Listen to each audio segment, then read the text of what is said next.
Oh boy.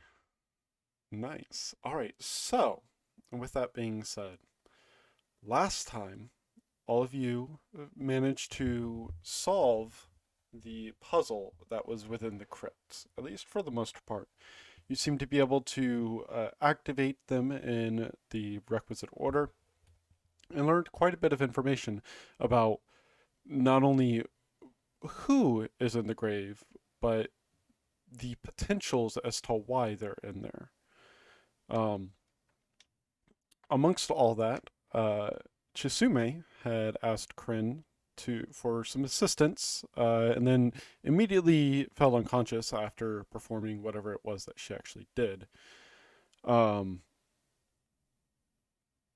I cannot remember off the top of my head why, but Astaria also fell unconscious towards the end of the session. I'm struggling to remember why though.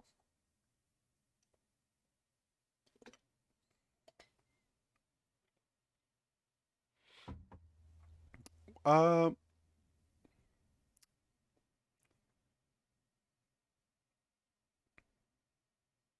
that's right. That's right. Right. And that's where you got actually. That's where you got quite a bit of lore as well. Um, so, with all that being said, you brought her back up as all of you were beginning to get fairly tired at this point. And an NPC that I've completely forgotten about for like the last three sessions is Nia is here. Um, I don't have her on the map, but she is here, and has just kind of been watching everything because she doesn't really have anything to contribute. So, with that, all of you now laying down to rest. Shade, where are you going to be sleeping?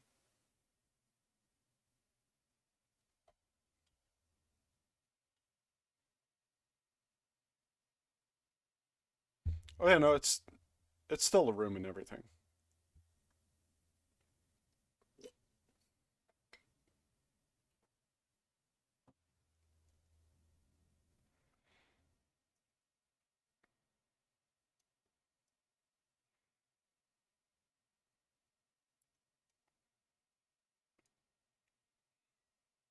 All right, easy enough to do.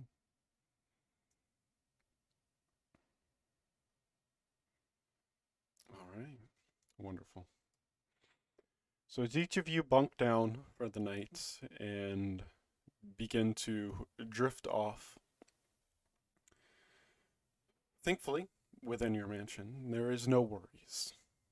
You wake up the next, or you begin, some of you begin to wake up. Uh, Star, I would like for you to roll me a stealth check, please. Yeah. Mm-hmm. That would be helpful, yes.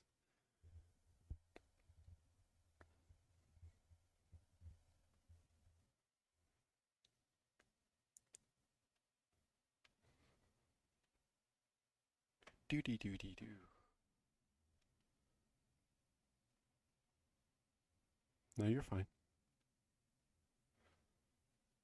We got this soothing music that all of you are sleeping to.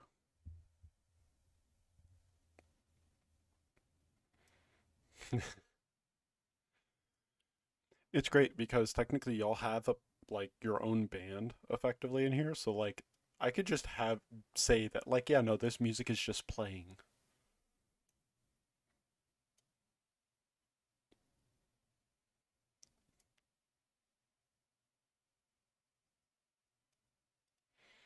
They're magic. That's how. They could play you whatever you want. If you want them to rick roll people that enter, if you want them to rick roll people that enter, they can do that.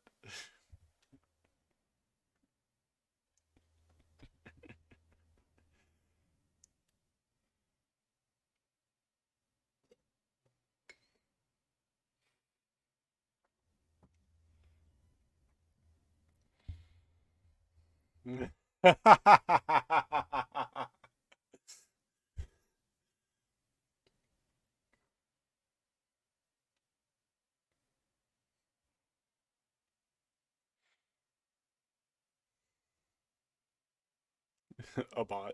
Yeah.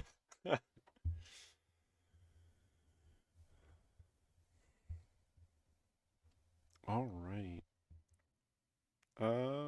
Advantage? Question mark? No, no. I'm asking if she would have advantage. I don't remember what magic items you have. It's not a mental roll. Hattie is the mental. Okay. No, she doesn't. Unless she has exhaustion. Yeah, unless she has exhaustion. But either way, the first roll was an 11. So, all right. Uh, you slowly begin to push yourself out of the bed, trying to be careful. Um, Velvy, you are awoken pretty groggy and really, really tired still, but you can feel movement away from you.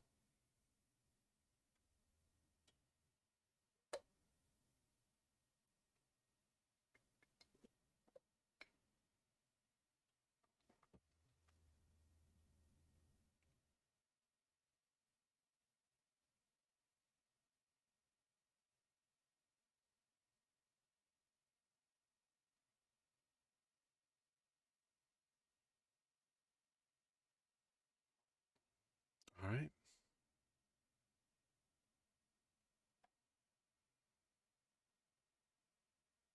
All right. Easy enough to do. All right. Star, I need you to make, as you make your way out, I need you to make another stealth roll.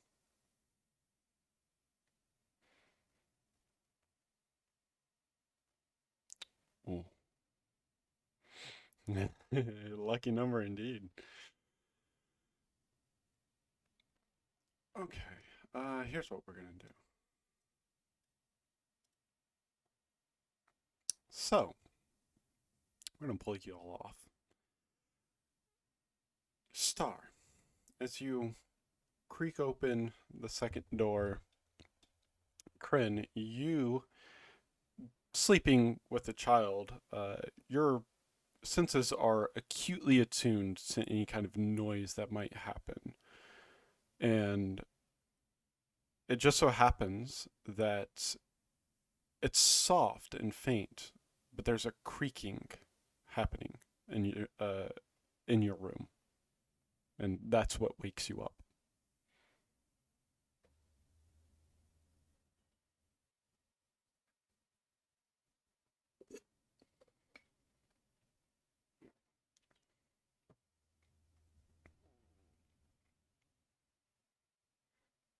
Make a perception check with disadvantage.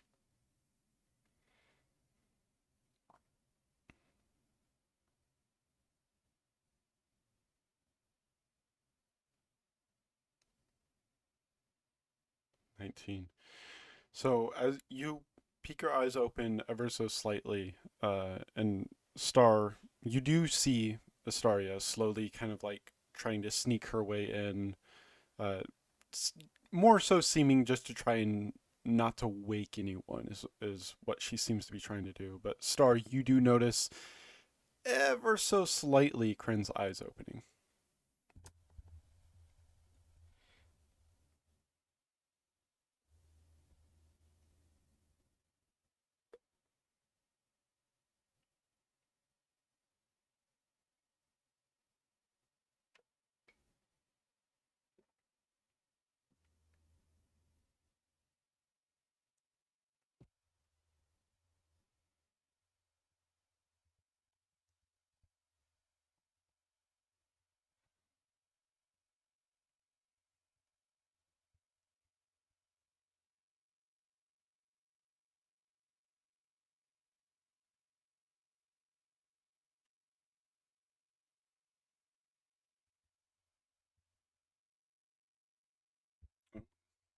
Uh,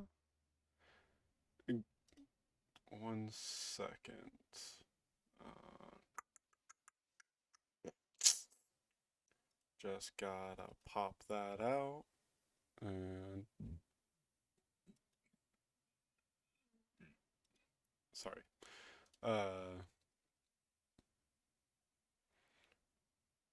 Did you put it on your sheet or no?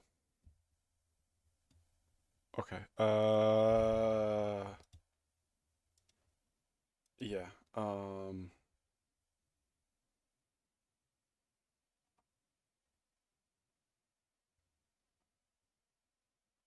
trying to find it. Oh, there it is. I didn't actually pin the. Okay. All right. Kryn, I need you to make me a wisdom saving throw, please.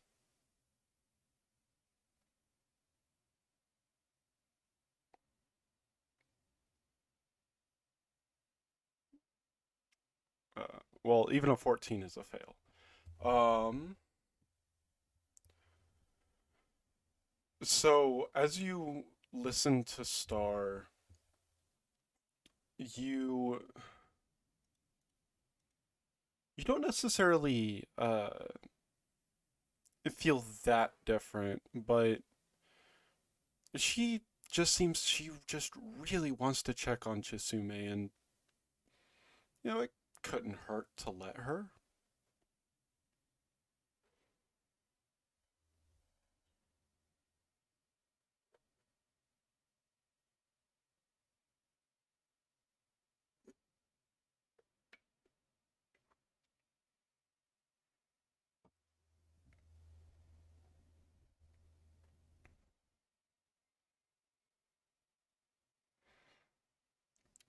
I'll real quick, just because I want to see if she remains asleep. Make a sleight of hand for me.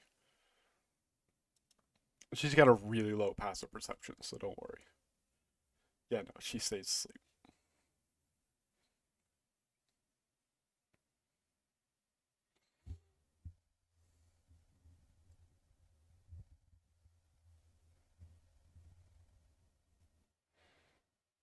Mm-hmm. All right.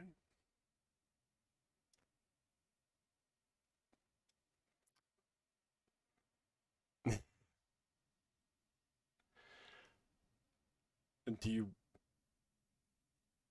What do you say, Star? You do very clearly see him starting.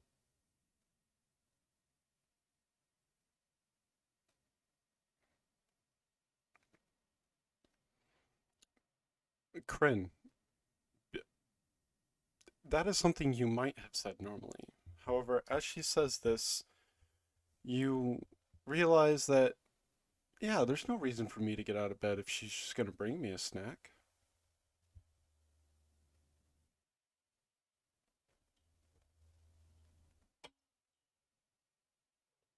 You doing it on yourself?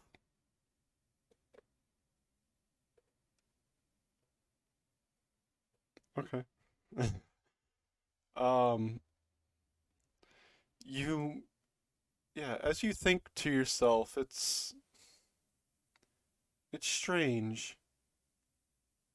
It doesn't necessarily feel like your decisions, but you can't bring yourself to really find a way to argue against them.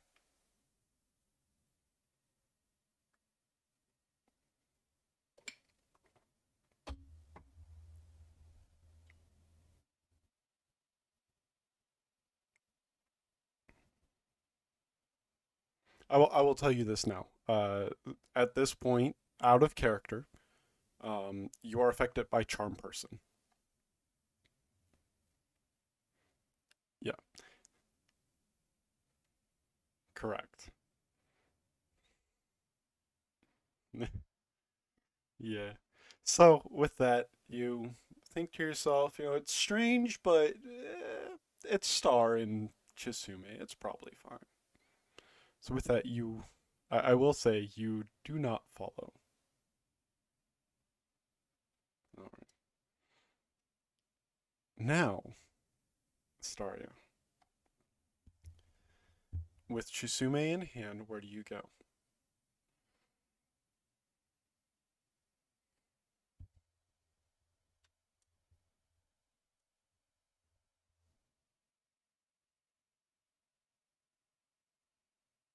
Star?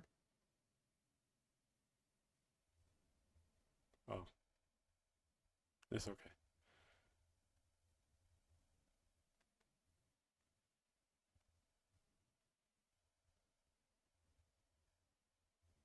No, I've not said it. Everything that I've stated, you've heard. Everything that is being recorded is something you've heard. So yeah.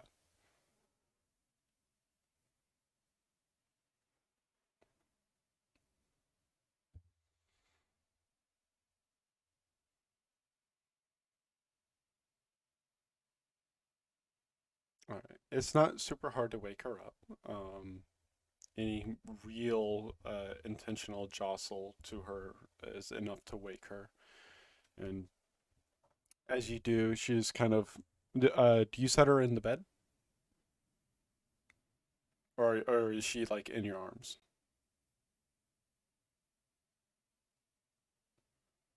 Okay. She kind of rubs her eyes, kind of slowly opens one to look up at you. Hey, Mama. What time is it? I'm really tired still. I'm really tired still.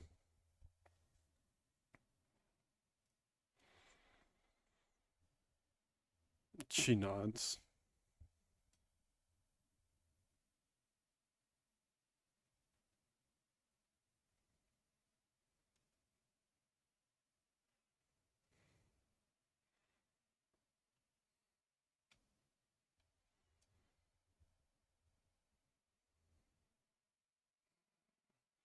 I could do that for you.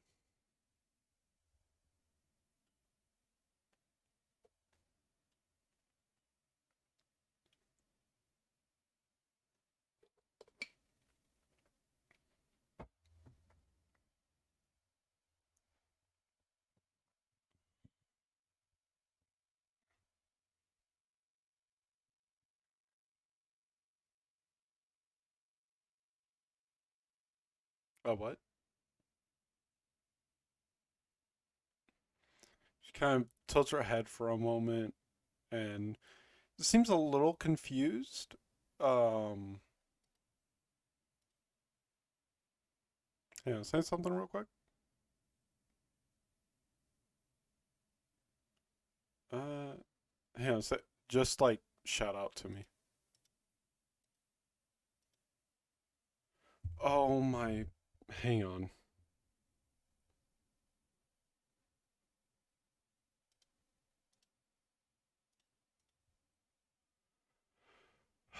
It, my fucking, say something again. Okay. Hello, hello, hello, hello. It OBS reset my fucking desktop audio to device not connected Oh, instead of default. Okay, well, thankfully I've been responding pretty directly to all of you. So, yeah. and we're not super far into the recording. So, um, But they missed all the fun and trickery. yeah, unfortunately. Oh my god. I'm gonna have to check OBS every time now, apparently. As well as Yep. fucking Discord, I guess. All right. Anyways, continuing on, you had just asked, you had just talked to Chisume and asked her about helping you. A special secret. We Yes. need to keep this mess between me and you. And though she does seem confused, she just kind of nods along with it. Pinky promise? And she'll hold up her pinky. She pulls out her pinky and hooks it on yours. Pinky promise. Wonderful. Alright, so she'll pick her up and head to the hallway.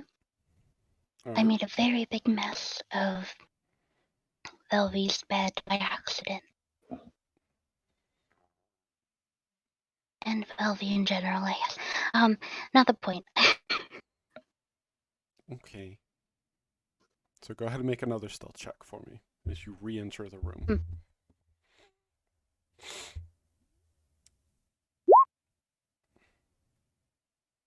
Advantage should not be on, sadly. Well, I was actually going to give you advantage anyway. Oh, wonderful. Yeah. So, as you sneak into the room, this time And actually, even without it, Velvy wouldn't notice because Velvy's passive perception would be at a -5 because she's asleep. So her Hmm. passive perception is 16 at the moment. So even without it, you would have had it. But as you sneak back in, Chisume kind of looks over and kind of tilts her head for a moment, but then seems to have like a sign of recognition. Like she realizes uh, what exactly is uh, is going on, Mm. and she kind of looks at you and she doesn't necessarily seem what's the right word? She doesn't seem surprised by it, but she did not expect this to be the mess you were talking about, if that makes sense. Yeah, Um, that makes sense. Now she has to roll a sleight of hand in order to not wake Chisume, or Velvy rather. Velvy. Yes, not wake herself. Yes. Not with Um. herself. Uh. Always whisper rolls. Good. Okay. Um. Would you believe me if I told you she did not have an amazing sleight of hand? Yeah, I would. Get Okay. the blue mage. So, One of blue mage's been sneaky. oh, that's unfortunate. I was gonna give you a chance to argue why she might have advantage, but it wouldn't matter, because defender Oh. wins, and Velvy would be the defender in this case. Um, Oh. she does manage to get all of it cleared away before Velvy wakes. Oh. So shouldn't back up. Velvy, you, as you What? are asleep, are awakened to this like soft movement around you, but you don't feel anything as your groggy consciousness comes back. Hello?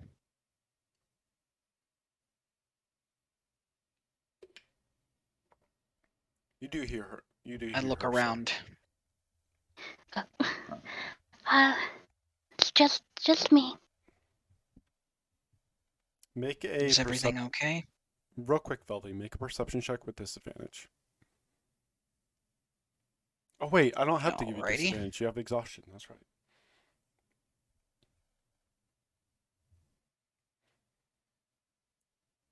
Because you did say that you looked around, so that's an active thing. Mm-hmm. An 11.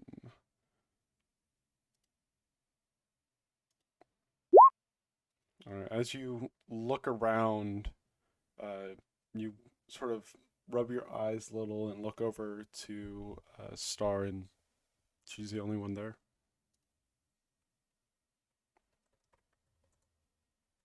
What's going on? Just back from getting water, so.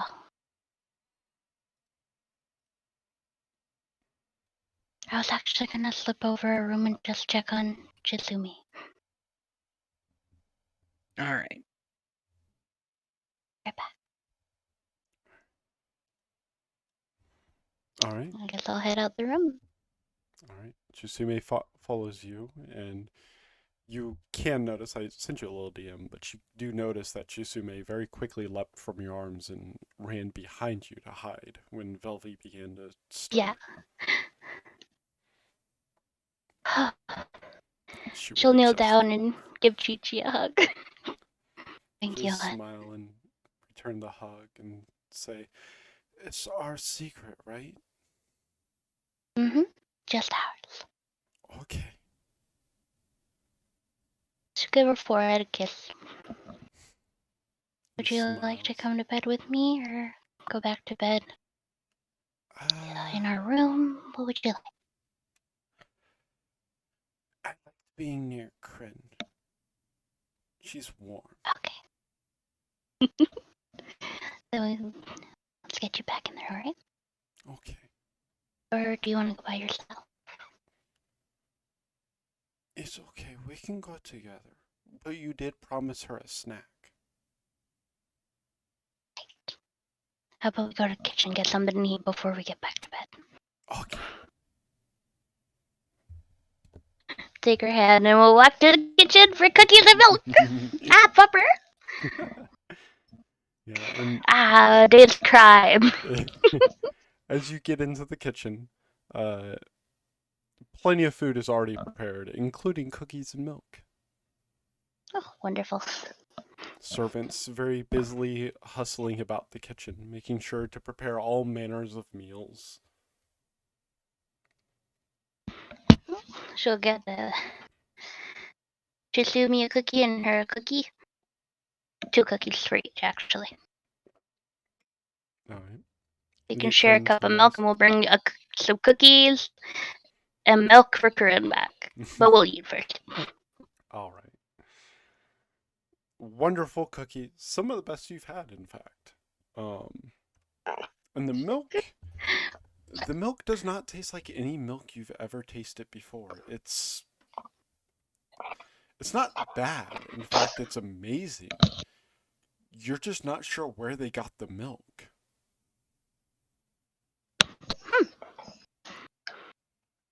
All right. Curious but delicious.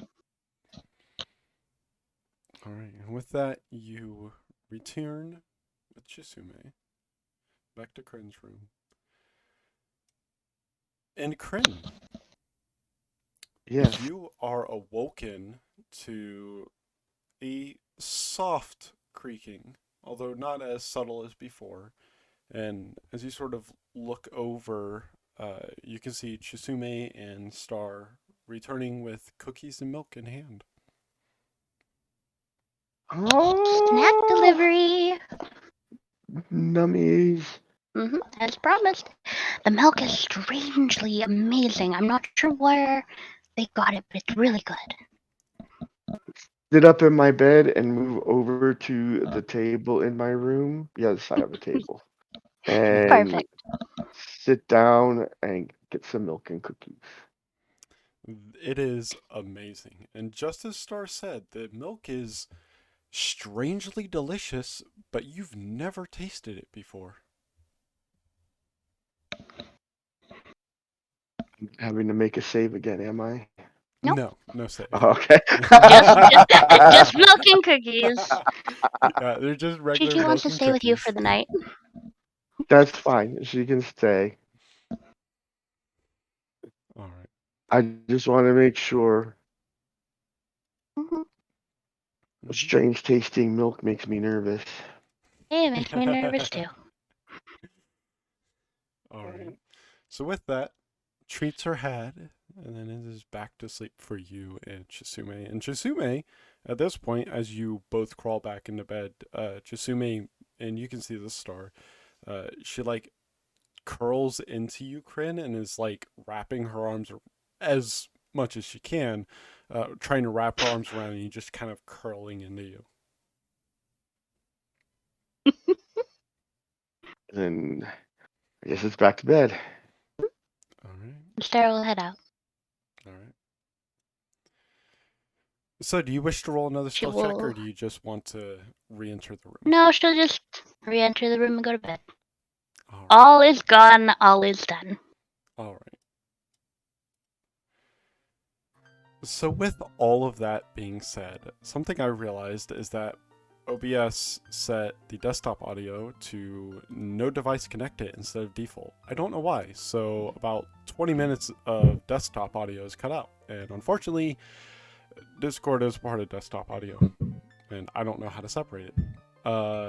F in chats, for real. Thankfully, I was responding almost directly to most of you when you were talking. However, there is unfortunately about like 15 to 20 minutes of me just talking to myself. So that'll be Damn. awkward for the first part of the session. But with that being said, all of you eventually rouse from your slumber mostly not worse for wear, although you, Velvy, do have that 1 point of exhaustion. Yeah. And My yeah, 1 point so- of exhaustion is now fixed. Nope. No? She got it during her sleep or during her rest. So it Oh, does not I was go- saying I was saying mine is fixed Oh, because I got yours, one. Sorry, I forgot that you had exhaustion. My bad. I honestly forgot that too when I was making skill checks and crap. So I mean, I guess it doesn't really matter unless there's like combat and stuff going on realistically. Yeah, it's fine. Yeah.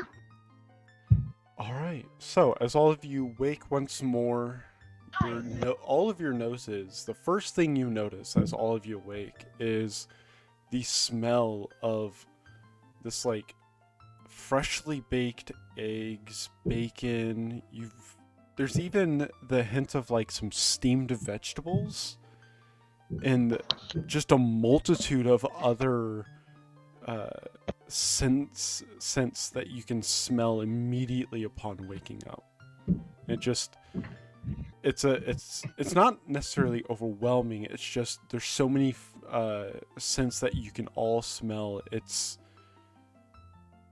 They smell like they're probably the best meals made that any of you have, at the very least, that any of you have smelled in a very long time. Oh god, this place is gonna make me fat.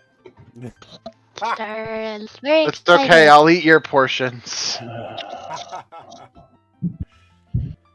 Which is an interesting note.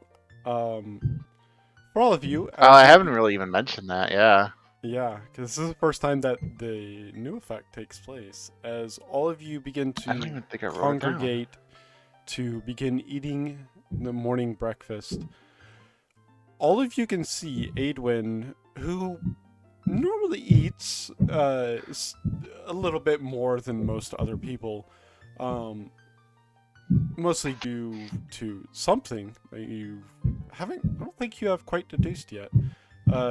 She's ordering like a lot of food, more than like any of you could eat combined.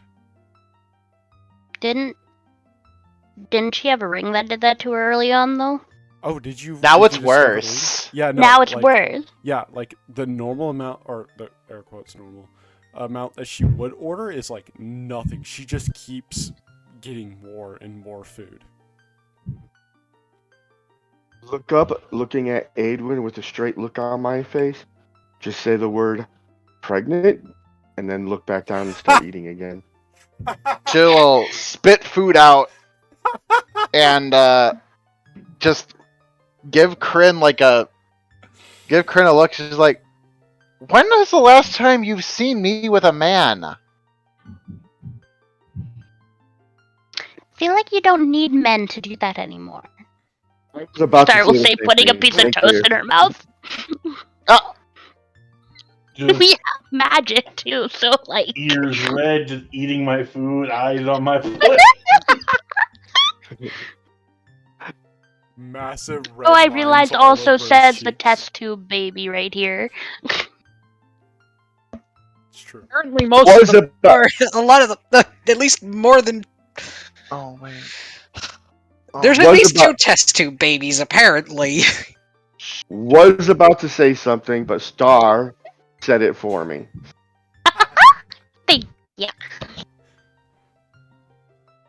I put that in the wrong spot. Oh, don't That's do what that. she said. Hopefully she didn't say I choked that. a little That'd be bad. Jesus Christ. Look, But you are eating an awful lot more than usual. Are you alright?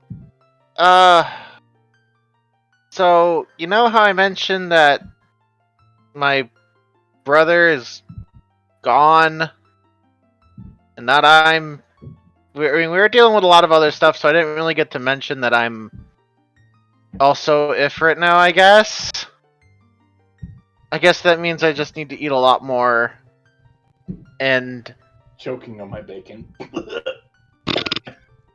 That's what she said.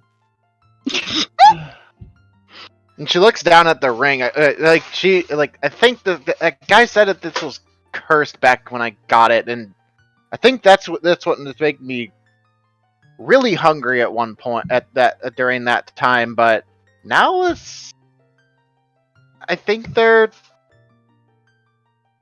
combining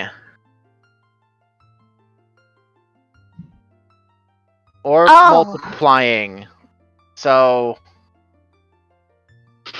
if one of you has remove curse or wants to, or can remove a curse, that would be great. I can check. I can.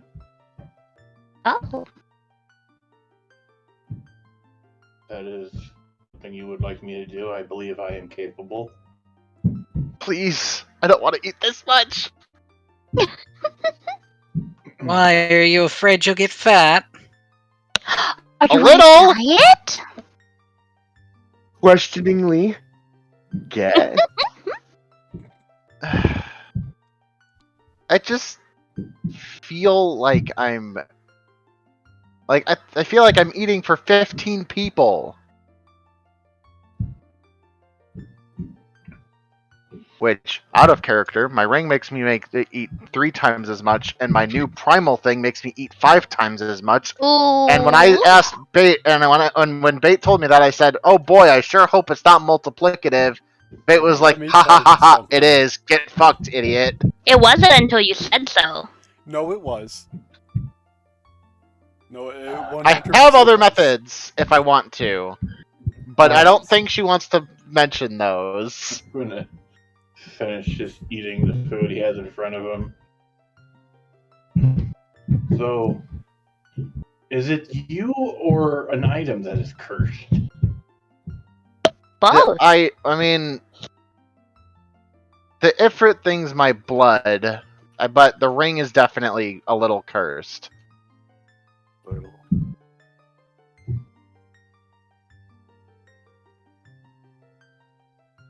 Hmm.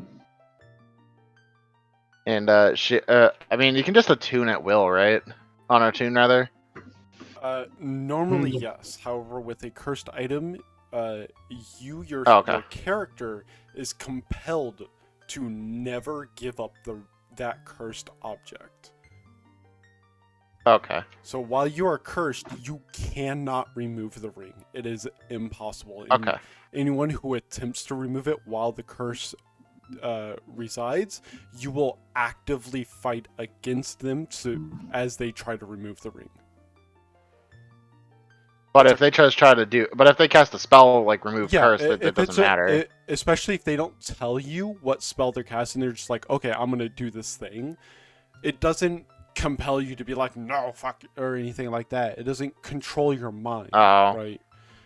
It's just anyone who tries to actively remove the ring itself, you will fight against.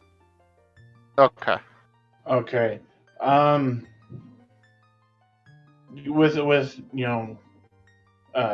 Shade's knowledge, he will let you know that the actual spell that he has access to remove curse does not actually remove curse from an item. Wait, really?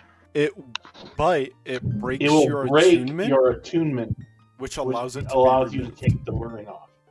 Oh, I see. So if there are any beneficial spells on the ring, you will lose access to them as well. Correct. Damn, this is a +2 ring of protection. Yeah, it is. I can just go to Ginger's and buy you another +2 ring. True. I'm just saying, we've got options. I will also say, just as a note for everyone, the ability to upcast spells, even if it doesn't necessarily state it has an effect, I don't see how upcasting spells that don't have a stated effect won't produce a more powerful effect. So maybe if you upcast it, remove curse, it might just remove the curse from the ring. Well, we have to take the ring off, I think, at first. Well, the spell is touch, so it affects whatever you touch. Because it specifically states, at your touch, all curses affecting one creature or object end. So, if you upcast it, maybe it'll do something else. Who knows? It also, Okay, well, I because of the mean, wording of the spell, it also depends on who you touch or what you touch. Yeah. Rather. yeah. Now the question is, what do I upcast it as? Do I just like go balls to the wall and upcast it at max level just to ensure that something will happen, or this is a potential to. We are, in my opinion, and this is in character, we are in a rested place. We can always go rest more to reset you. True enough. True enough. Okay. We don't I'm very. have to leave. I am going to just kind of, ask one which hand the ring is on. Which of the rings is the ring? She'll put her hand out and point to it. Oh, I feel as like a she'd note- probably have it on like her middle finger on her right hand, I think. As a note, real quick, Adwin, did you put any materia into this ring? Ooh, that's a good question. Let me see. Because if it should unattune you, it would remove all of those as well immediately from the ring. So it would It be looks like I ejectable. have my counterattack materia in there as well, but that's one of like the ones I'm least concerned about. I can just reattune that Okay. somewhere else. Yeah, it's just a good thing to note that if you lose attunement, those are ejected from the ring. They don't stay in the ring, despite it being cursed. So. Okay. Well, I'm going to reach out and literally grab her entire ring finger. My hand covering the ring, but also touching her, and I will cast Remove Curse at 9th level. All right.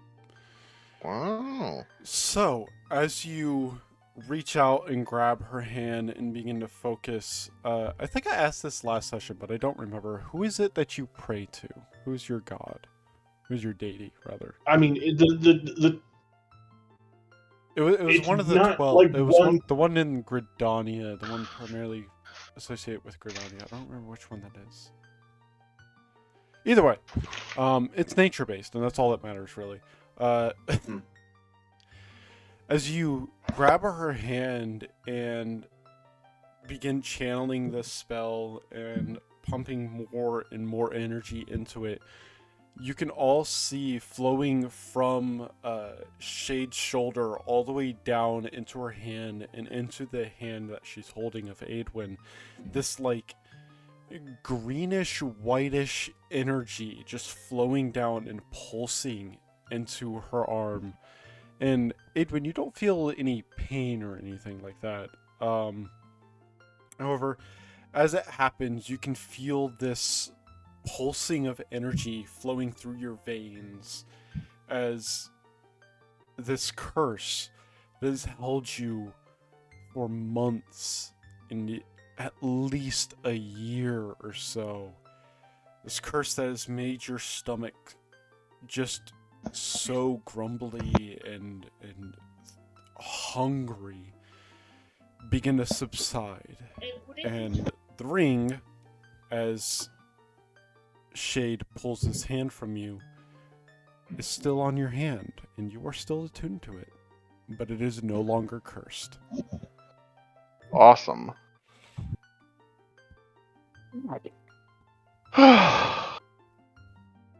You say something, Magnus? I thought I just heard you. I just said nice. Okay, it is done. And now you can eat perhaps a lot less. I would imagine all that food hopefully didn't catch up to her. It did not, Well- strangely enough.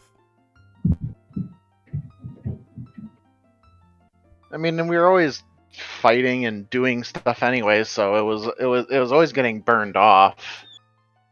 Yeah. The sheer recent volume, I was worried.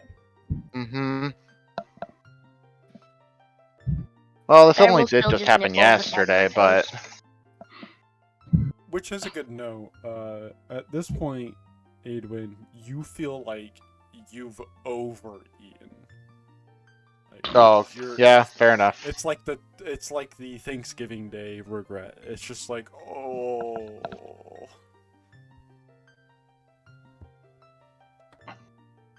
Ugh. Oh, all of a sudden, all that food hit me at once. Yeah. As long as it's not making you ill, I'm sure everything will be fine. I'll be okay. But thank you, Shade. It was of no bother. She'll give him a weak little grin before going back to literally belly aching. Mm. Actually, I would have explored that garden. Would there have been some ginger growing in there? Give me a D100. And call, before you roll, call high or low. Character sheet, give me a sec. I'm just asking you to roll a D100. It's not going to be on your sheet. Yeah, you're right. But before you roll, I want you to call out high or low. Oh, that's not 1S or D100. Okay. High. There Exact was opposite of not. high. Never mind. Yeah, unfortunately, F. you looked through. There were many things in there, but ginger was not one of them. I'm gonna need to. Speaking of the devil, need to talk to Ginger about this.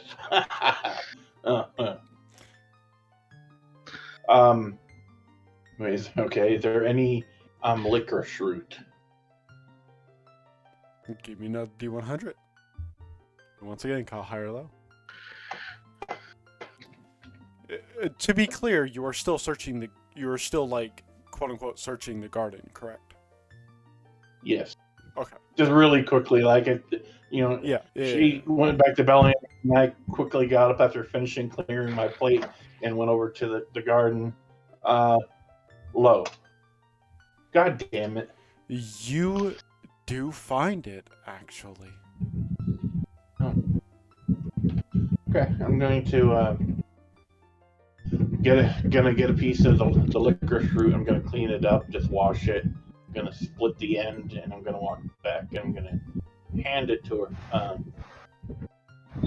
Did I just remove the curse from? I'm sorry. What the hell is that sound? Somebody's got a fan on them or something. Or the Don't- washer or dryer. No, Maybe. that was the Riverdance children above my head. Oh, wow. Well. Oh my god, yeah, it is. Hold on. Wow. Yeah. Wow. Holy shit. It was Adwin, right? Yeah. I'm gonna hand you a little. It's a root about a quarter-inch in diameter. Been cleaned. Looks a little bit like a carrot, but white. I'm gonna tell you to just like gently suck on this, and it'll help calm your stomach from eating too much. Ginger and Okay. licorice both have the same effect, so Oh. it should help. And she'll pop it. She'll pop it in her mouth and just kind of suck on it. It tastes like a licorice candy, not as sweet, but it's very apparently licorice. Hmm.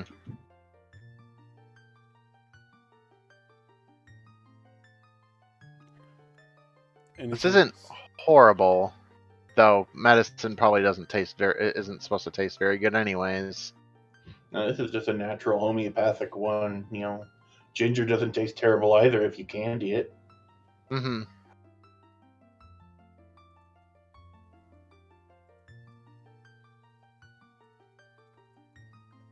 But after that, I'm just gonna go sit back down again.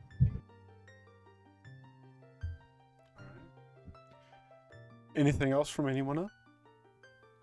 During breakfast, I guess I should mention.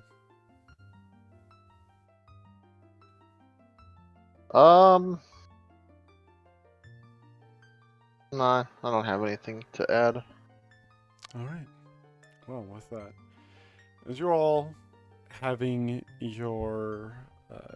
your breakfast and eating, laughing and having fun, you're all immediately alerted as the alarm spell, although mental rather than audible, you are all alerted to a new entry into the house. Mm. Move over towards the door at the front entrance. Because we Correct. should be like right here in the dining room, so So the entrance is right down here. Hmm. Do you all converge? Yeah, if I'm Yeah. I'm in. Yeah. All right. So as you all converge into that one spot, you find. Can I find her picture? Do I have her a picture? I don't think I have a picture for her. I don't. Okay. You all see Ginger coming through. And as she's kind of looking around, seemingly trying to discern which direction to go as you all appear, she looks at you all and says, "Oh, good. I'm glad you're all awake. I have bad news."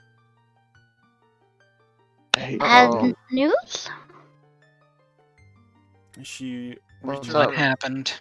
she reaches her hand out and waves it, and as she does, you can see this wall right over here fades away into what looks like almost like a movie theater screen, where it kind of ripples out from the center and transforms into this like live movie almost.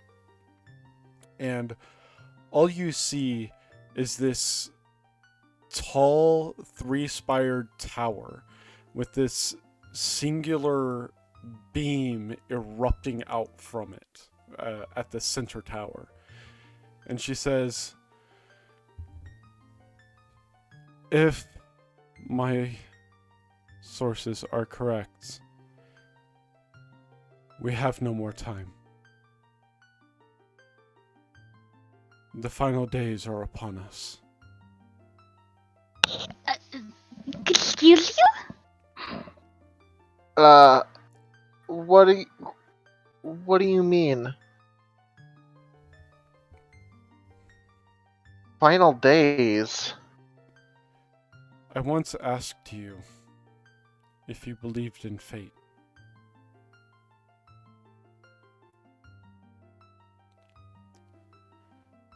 The goddess Nimia has reached out to me. She has told me of what is happening. However,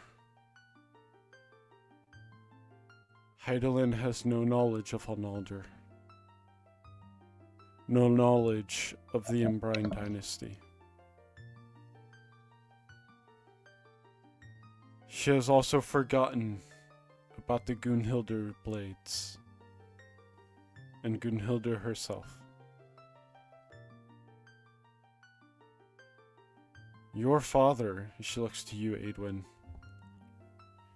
is currently en route to intercept Alnalder at Charlayan. Alnalder intends to lay waste to its people. He views their refusal to give aid to the Eorzean Grand Companies as a betrayal to this star. And as a result, he intends to destroy all of Charlayan.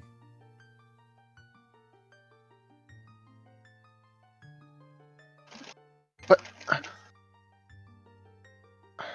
Star, Yes. as this is happening, you feel this pulse in your mind.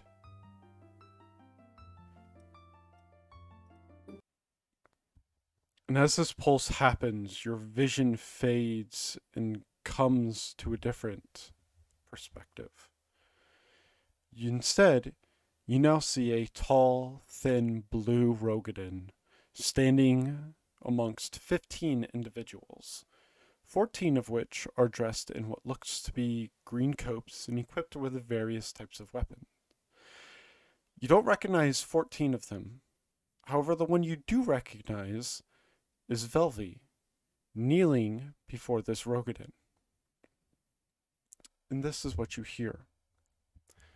The Rogadin says, "Good work, my blades. With all of them gone, we may begin to build this world in my image." Velvy responds, and you can see Velvy, who's kneeling before her, has like one arm sort of over her chest. She says, "Thank you, my queen. Anything for the restoration of your empire."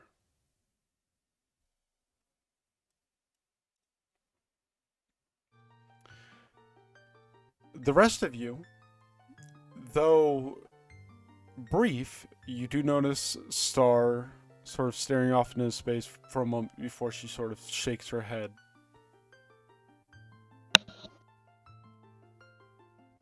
And she'll look to Velvy.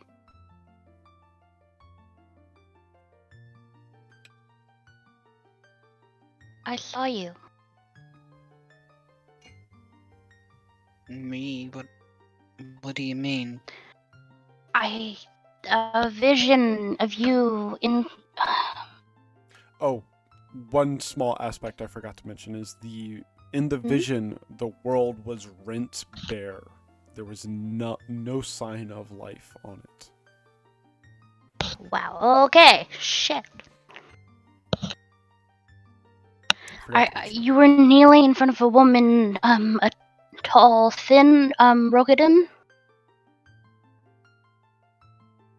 You called her your queen. She called you and the others around you her blades. Well, that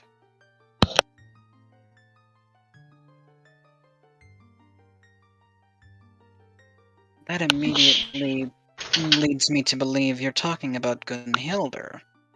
And she said that you would begin to rebuild in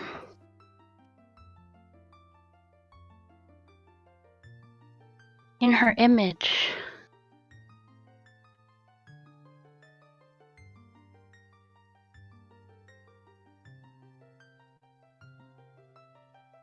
It was empty. There was nothing. There no sign of life. Honestly, pretty terrible. I promise you I have no knowledge of anything you saw. Some part of you must. As far as I'm aware, there is no current Gunhilder.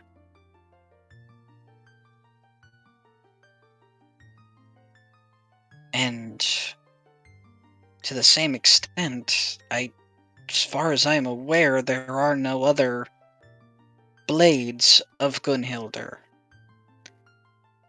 Is Gunhilder a title rather than a name?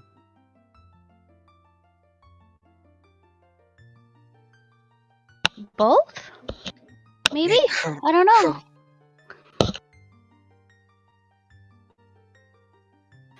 There's not much on the blades or Gunhilder, but the answer seems to be both as far as I can tell.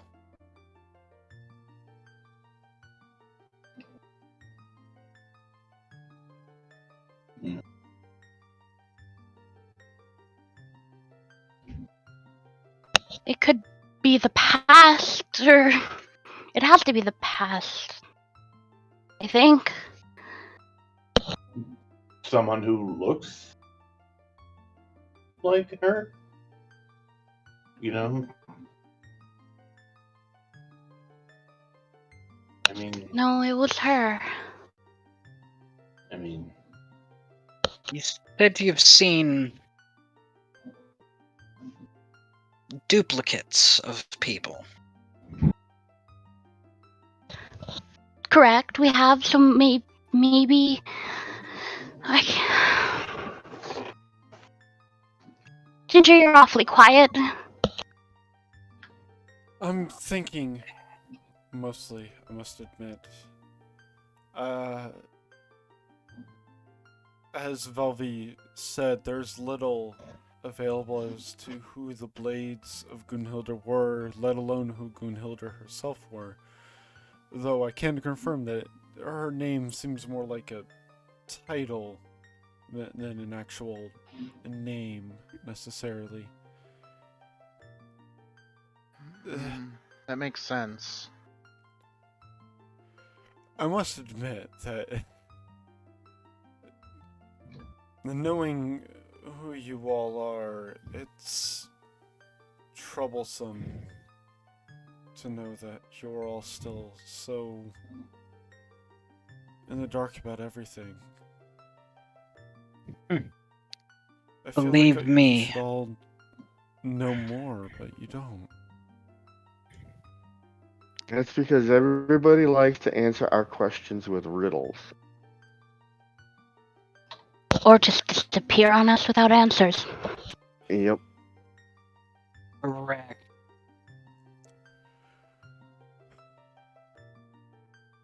Well, that's Aedwin. Hmm. As she begins to speak again, you feel your body. I shouldn't say your body. It's not your body that you feel being pulled, but you can feel your very being, the essence that makes who you are, being called to by two elder primals.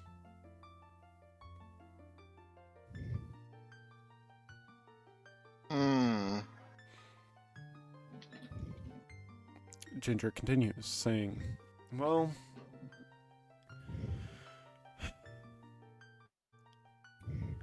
I don't know what's going to happen.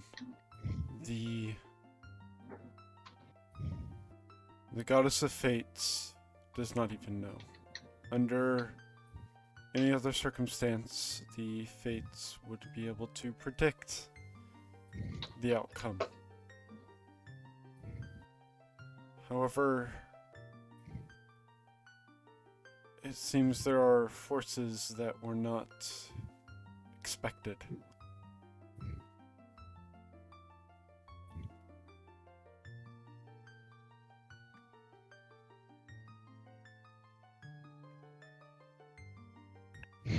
Hmm. You know, it seems like that happens a lot. A lot of people don't expect a lot of forces, like Arnalder, for example, or us, for another example. It's getting really annoying not knowing what the hell is going on. Ginger, Yes? the other day when we came to see you, you said that young here wanted information on someone's whereabouts, right? Ellison, but yes. Sorry, yes, Ellison. Yes? What's the price on those whereabouts?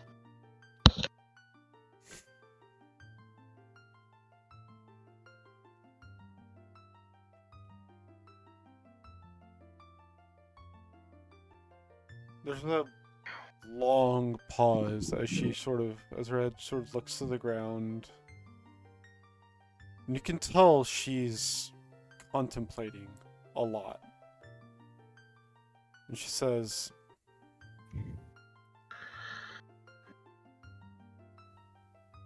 knowing what I know,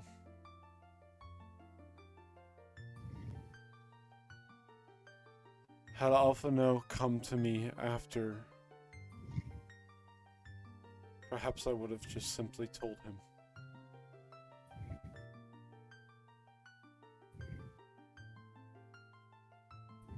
The Garlean that he was looking for was not a Garlean.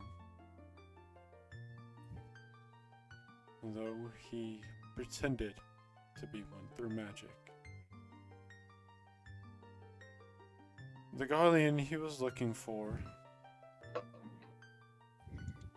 was me. Huh? What? There are things that I cannot tell you. Imagine my shock. However, there are things that Nimia would not want me to tell you. But I refused. By the 12, weren't you just saying we need to know more, we should know more, and you're holding information from us? Not by choice. There are certain things that Nimia cannot force me to keep secret. But there are things that, as a goddess, she is able to do. What I can tell you is that the fight between Onalder and your father, Sky, is not one that even the Asians knew existed. It is a fight that has been around since before this universe existed. Onalder and the Embryon dynasty, as it stands, were more than 1,000,000 years old. At least the last time Nimia saw them, they were.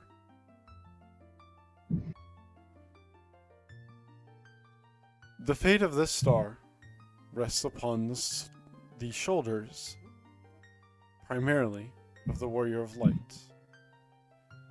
However, it is not necessarily possible for her to save this star. All of you are the ones that truly decide if this star survives or not. The Red Mage War was started by Onalder. More specifically, it was started by the clash within the Embryon dynasty. Onalder did not like how certain individuals thought and sought to start a rebellion, a war between worlds. Unfortunately for him, he was not capable of such a thing at the time, for he did not possess the ability to truly impact time or creation. Unfortunately, it seems with the advent of this Whirl being the one that you fought, it seems he has sped up his intentions, or at least subverted his own intentions. From what we can tell... Oh wow, just attacking Ginger, I see. No, my bad. No, that was my bad. I'm sorry. No, you're good. From what I can tell, Onalder and your father are not beings that are possible. Onalder has fused himself with that of a primal, as has your father, yourself, and many other of your family before they died. In fact, that was obviously the goal of Onalder. However, it feels like that could not be his only goal. Looking back on the books that I have been able to scrounge from his laboratories, he does not seem one to want for simple stagnation. even should he have managed peace with the beast tribes as he claims he wanted, then the current Onalder would have no reason to attack any of the alliances. And yet he has done so. Onalder does not simply want one primal. In fact, if the sacrifices are to be believed, Onalder is in possession of multiple primals, preventing any future summonings of them. Much like the Ultima weapon.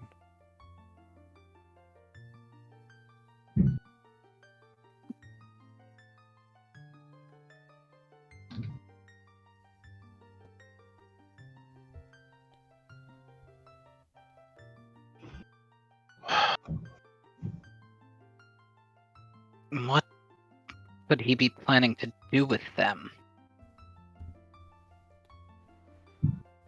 I do not know. There's got to be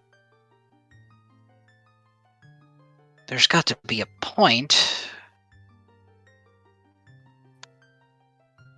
Probably find new quote unquote family members that share his want for destruction of this star.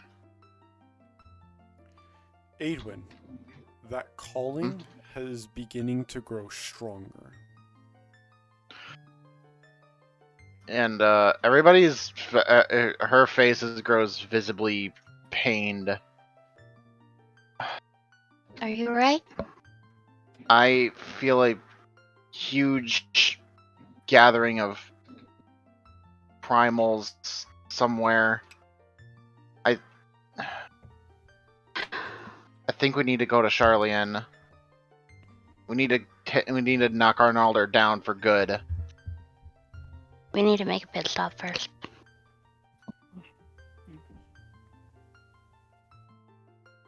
I can take you to Charlian whenever you wish. And I have a You plan. you know where you watch everyone, kind of. Weirdly enough. For the You most know part, where yes. the scions gather, correct? I do. And all but one of them remain on this world. Could you take us there before? Very well. She raises her arm. We're gonna need help. As she raises her arm, she waves it in front of her, and as she does, you can see this like sparkling of like what is almost like stars or like a star formation. And as she does, she looks at all of you and says, "Since you wish to go to Charlayan, you will do so. You'll be teleported next to the Scions. And exactly 5 minutes later, you'll be teleported to Charlayan. I wish you luck." And with that, all of you feel your bodies pulled away to a almost a wholly unfamiliar place. You can see Oh, God. all manners of like walkways and protrusions out from platforms. It's a place none of you have ever seen before. However, as you once again materialize in this place, you look over and you can see Y'shtola and Alphino, accompanied with several other individuals. Most of whom immediately draw their blades, except for Y'shtola and Alphino, who look at all of you and go, Alphino responds, "Hold, it's okay, they are friends. Though I wonder how they Lower got your here." blades. We have not time for this. They all kind of look to Alphino and look across all of you, but do so. demand respect and you get it without too much fight. Would that we had time to introduce ourselves and get chummy, we would, but there are unfortunately pressing matters to deal with. Alphino speaks up and says, "Please, if you're here, then I presume that can only bring bad tidings." Well, I wish I could say we were a walking good omen, but we are not, so you are correct. Also, the fact that we've been left out of much too much at this point, and that is another conversation for a different time that we do not have time for. did we tell them about Arnalder? I think Nope. we. Well, I feel like no, we didn't. Yes, we have. We told Graha. Raha Oh, knows. Yeah, you isn't did. he there? That's right. Yes. Yes, he is. He is sort of Graha, if you want, staying a little bit in the back.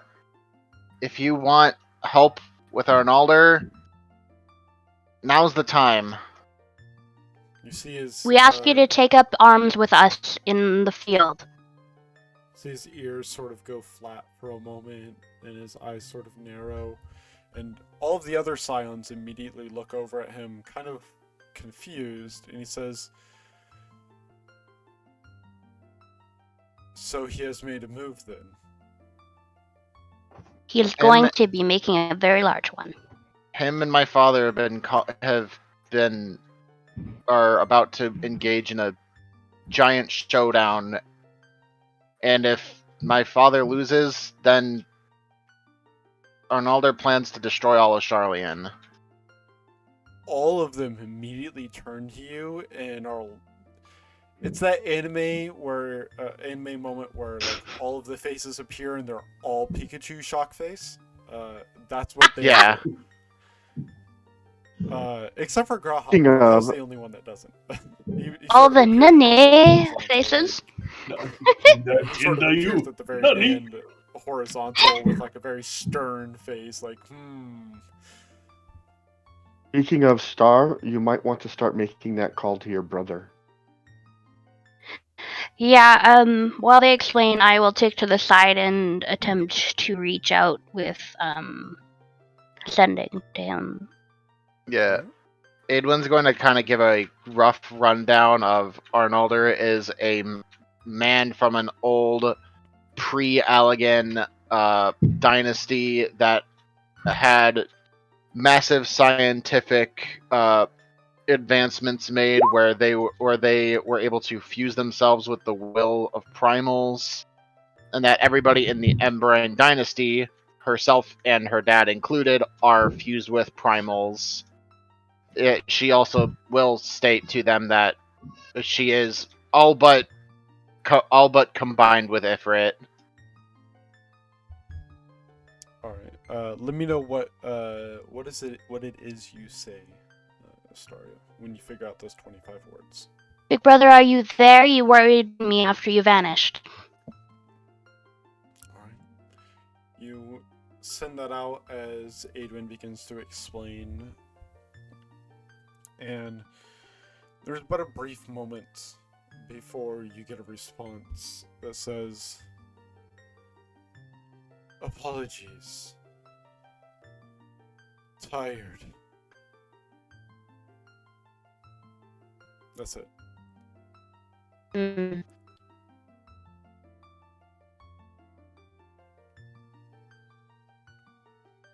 I guess And she'll then wait.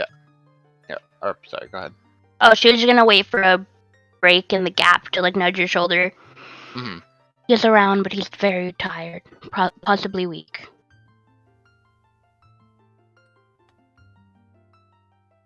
And say that we got here because of Joyful Ginger, who is who she'll look at Alphino saying that he knows who she is. He does confirm. And she told us that the end of days were coming, and we don't know what that means. And again, I know we don't really have time to sit and talk about all the details, but Y'shtola interrupts you and says, "The final days are the days where this star is dead. Where this star dies, and all life on it ceases to be. Though a short and approximate summation, that is essentially what the final days are." Would you be taking English? Will you be taking to the field with us or not? We haven't much time. We're going to be moved to Charlian soon. None of us Charlie, now I intend thought. on letting this Oh. star die. I'm glad to hear that. As you say that, We- all of you begin to feel that teleportation magic gathering. You have approximately 12 seconds. When can we expect you? How soon? As soon as we are able. We're Sorry, leaving now. We cannot give an exact approximation. The Warrior of Light is currently on the moon. We will. And as she says that, you feel your the bodies moon? pulled back and away from them. I thought she said on the move, but the moon makes more sense too. No, it was the moon. No, it was the moon. Okay. And as you feel your bodies pulled back, you are once again similarly planted onto the ground in another wholly unfamiliar place. A place full of relatively grand but also simple architecture. And you do notice one statue off to the side, this large female holding this urn that just seems to continuously pour water. However, Male. all of your attentions are pulled back as you hear the voice of Sky Embrine, who's standing maybe 30 feet in front of you, all of you at what appears to be the docks. And he says, "Their fate is for the gods to decide, Onalder, not you. Be gone from this place." And as you notice him, you can see Onalder, who is sort of floating up above water about 50 or 60 feet above where the dock itself is. And he says, rather boomingly as well, his voice sort of radiating out into the air to the point where you're all pretty sure the city itself could hear. And he says, "Their fate was sealed the moment they refused to save this star. They chose to ignore the want of others. They chose to ignore the need and cry for aid. Their fate is for the gods to decide? I am a god." And at this point, you watch as both of them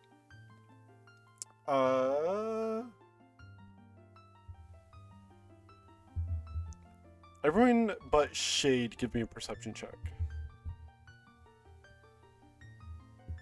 And Shade, that's because your passive perception is high enough.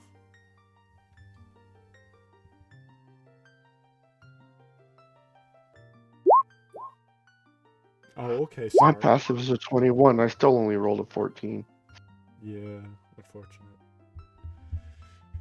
Alright, so Star and Shade, you can both notice Onalder and Sky ever so slowly beginning to grow in size. They're growing. Yes, they are.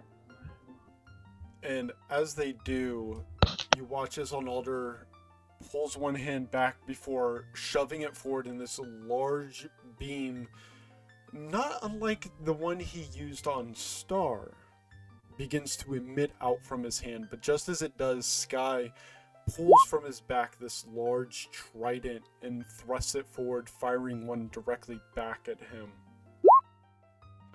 Yes, you can assume you have it in your bag of holding.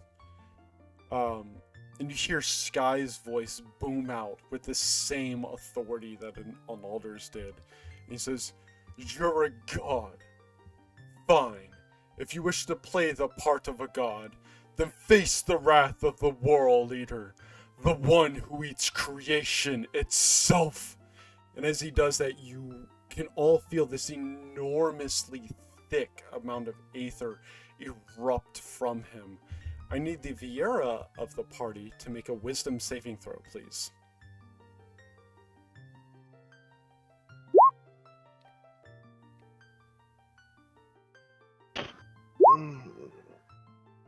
Oof. All of you fail. All of you are overcome with this intense, like, almost nausea-like feeling. But it's not the normal nausea. It feels more internal, and it feels more like it's affecting your core, and you just feel terribly sick, and just to the point where you cannot stand, and you all fall to your knees. As that happens, you watch as Sky begins. Both the beams are immediately nullified, and Sky himself begins to glow with this extremely bright, white, hot aether before his body explodes out, and you can see what looks like a colossal version of Leviathan, now slightly hovering above the ground with a proportionately massive-sized Shiva slowly circling him. And you all hear him cry out, "Come, Arnaldur! If you truly think yourself a god, then face the storm!" And with this, you all watch as Arnaldur immediately begins to release his own thick aether, his body also glowing white hot before transforming into what looks like a large main body with a humanoid torso, much like a centaur almost, sticking out from the top of it. The body itself, these two large arms that come out, and the body going back into a long, singular spiked tail. The entire body itself wreathed in this enormously bright inferno, with the two wings on its back being that of mechanical. And Arnaldur says, "You are a fool. I wield the Master of Time, the Undying Flame, and the Demon God himself. I possess now 3 Elder Primals, whilst you have but 2 meager ones. Sky and Brine, we will settle our Meganum long battle here and now." And with this, you watch as both Leviathan, who reels back and begins to let out this enormous torrent of water-aspected aether, is immediately clashed upon this bright red and black energy that is emitted out from Arnaldur's chest. Excuse me. Well, this is if it, off table. Well, if ain't this a primal dick shoving contest? Yep. Watching these two transform, Adwin's just gonna shout out from the back, "Dad, we're here to help!" Make a persuasion check.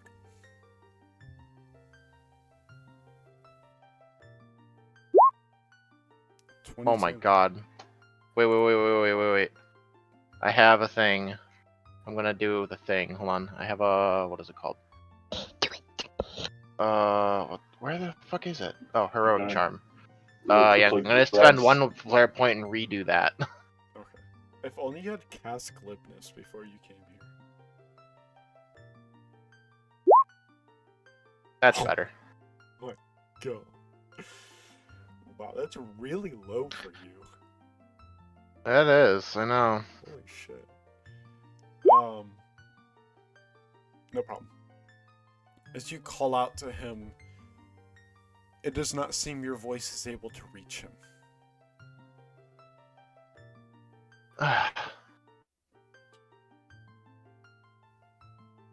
And as you do that and sort of begin to look around, you can see a lot of the citizens here at the docks are kind of looking at what's happening in both awe and terror.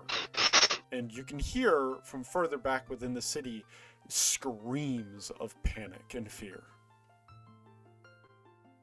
We need to start evacuating people. Yeah. Star's gonna start on that. She's gonna rush to the nearest horrified, awestruck people and grab their arms and kind of pull them to start running and tell them to grab others and get out of here. Make a strength check. Or an athletics check is what it would be. 19. 17. Or 17. Why is this 17? Don't have advantage. Well, the first Don't have roll is a advantage. 19. Right, but the first roll is okay. a 19. The second roll is the additional roll, so it would be a 19. Fair. But you run over and grab them and start pulling and trying to get them to move, and they just... You can pull their arm, but their body does not move, and they just stare up. Why aren't you moving? Come on! I'm gonna unfold my gun blade and fire off a round into the air. Let's go, people! This is a danger zone. You need to get out of here now! Make it either a persuasion or intimidation check, your choice.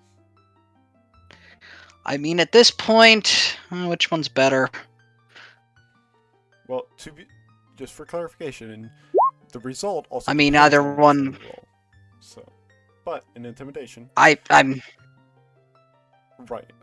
But you fire it off and make the announcement. However, none of the ones at the docks that you can see seem to even notice the gunshot.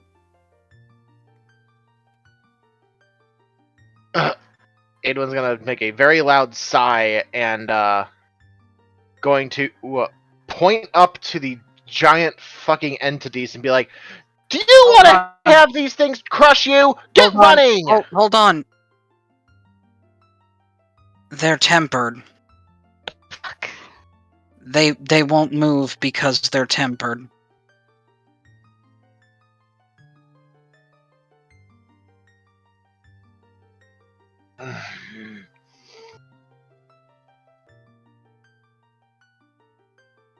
Fuck.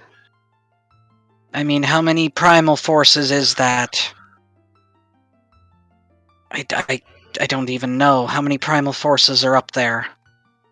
5, 6, including me. But as I've learned, you can pretty actively not temper people.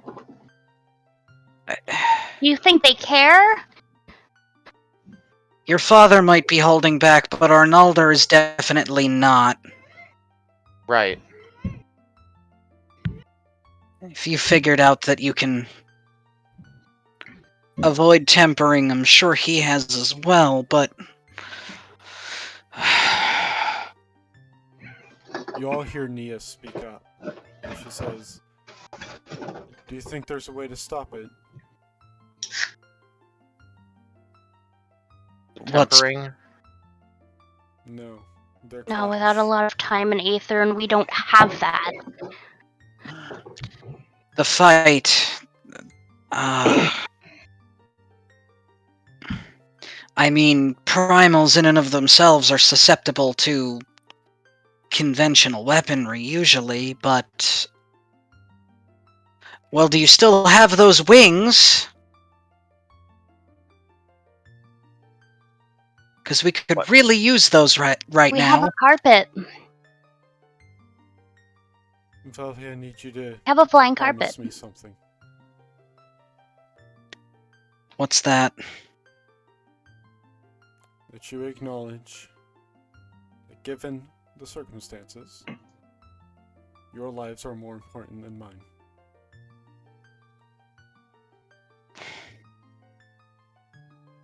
You're not throwing yourself into death. All lives matter. We need to Sorry, stop couldn't this. help it. Oh shit. If If their battle wages, I know what a single primal can do. 5 of them clashing all at once. No one can predict the outcome. This clash has to stop. And you think you can stop it? I don't know. But I know that sacrificing my life is the best choice we have at stopping it.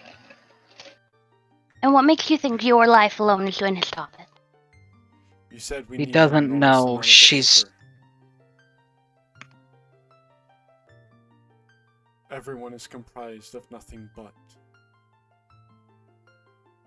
I may not be a spellcaster like some of your party members, but I know enough to know that a gunbreaker's munitions are comprised of aether, and so are we. If I if I attempted to send you and them somewhere else, do you think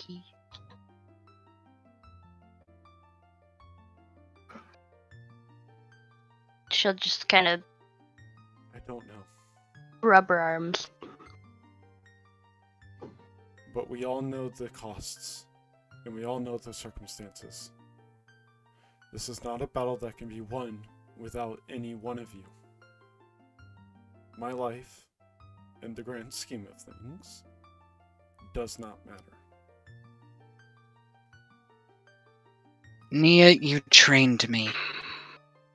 Where would I be without you? Back in my home, still... What, wallowing in despair from getting an arm torn off? You That may had be more the an case. effect than you think. That may be the case, Velvy. However, we both know the Gunbreaker's oath.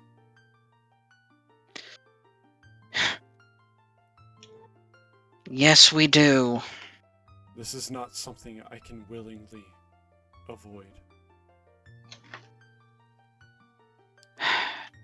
It's Well, not something then- either of us can willingly avoid. And yet your life is worth more than mine in this particular moment.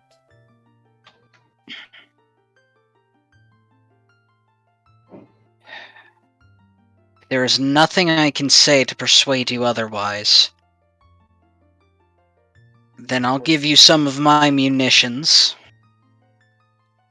Hell, I'll give you all my munitions. Take them with you, and make it worth it. She pulls out her gun blade, sort of looks at it for a moment, before turning it down and stabbing it into the ground in front of you. And she says,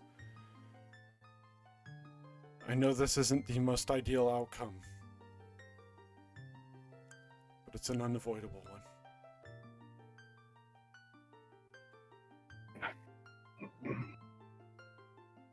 She takes your munitions and begins to sort of walk towards the edge of the docks. Do you want me to try to send you all somewhere else? It Who might are you be- asking, out of character? Yeah, because I'm see. referring to Planar Shift. Yeah. I can't- Oh, the primals and Nia, okay. Yeah. Yeah. She says, it might be best if you tried that, though I do not know if or what will happen if you tried.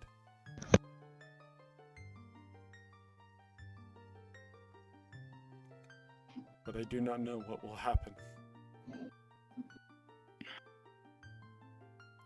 Those 2 large wings unfurl out from her back. And she'll tilt her head down and says, Velvy, this is my last Yes. order. Make sure you kill that son of a bitch. And she takes off Oh, towards I the will. center of the clash. or of the two beams?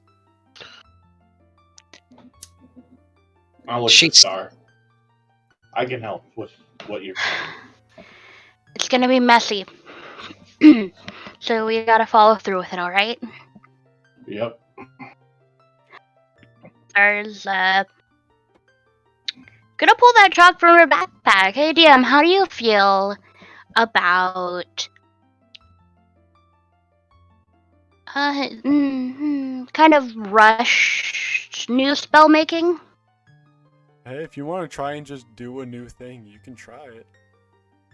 Yeah, so Plater's Shift is 8 willing creatures. I was considering maybe instead of a circle of people, shifting it to a ground sigil Yeah. So the and most attempting important to thing, remove unwilling creatures. yeah. So the most important thing to note about spells is that when you cast a spell, it is a specific incantation you are stating, right? That's why most of them have a verbal component, right? So you're stating a specific incantation which will produce a very specific effect, right? Mhm. If you change up that incantation or how it's done, who knows what happens? Yeah, that's what I mean. Are you ready for some on-the-fly spell making? Yeah, go for it. What first I'll ask, how much energy are you putting into it? Being that you yourself use mana, how much mana do you want to try and throw into this spell?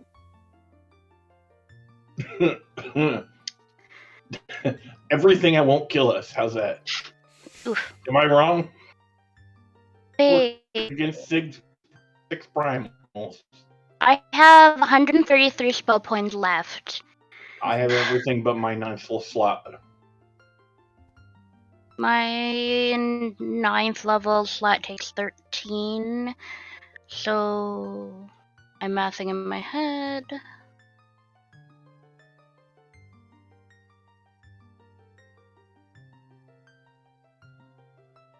How about we do 26 points? Okay. So obviously Shade wants to try and help with this. So what level slot are you Yes. using, Shade? 8. I don't Alright. have a 9th, so Right. Okay. Is there anyone else who wishes to aid? Mind you, you don't necessarily need to be a mage to help. Anyone can offer their own aether if they want, or contribute it in other ways. Aidwin will definitely go in and try to help them. Can I feed them Acer from my converter? Yes, you can. Then Alright. And I Aidwin- will give them. oh wait, hold on. Go ahead, Grin. Then I will feed them off my converter. Alright. And Aidwin, how many spell points are you using? I will give them. I'll give them the equivalent of a 9th level slot, so 13 points. Okay. And Velvy, do you wish to try and aid in any way? I'll give it the old college try. Yeah, I don't know how. I'll put my hand out and try and channel Aether like they do. Yeah. Yeah, Yeah, it's totally a way you can do it. Yeah, no, like I said, you can That's also just what I'll offer your own do. aether. All right. That's about all I can do in this situation. All right. Especially given So- that I gave her all of my munitions. Yeah, that's true. That's true. Which is, I think, like 30-ish or something like that. 30. Yeah. It's exactly 30. Yeah. All right. So, I would like for everyone to give me one of their mental checks, your highest one. So, for like Velvy and Cran, I believe that would be intelligence for Astaria, and Shade would be wisdom, I think, for your spellcasting.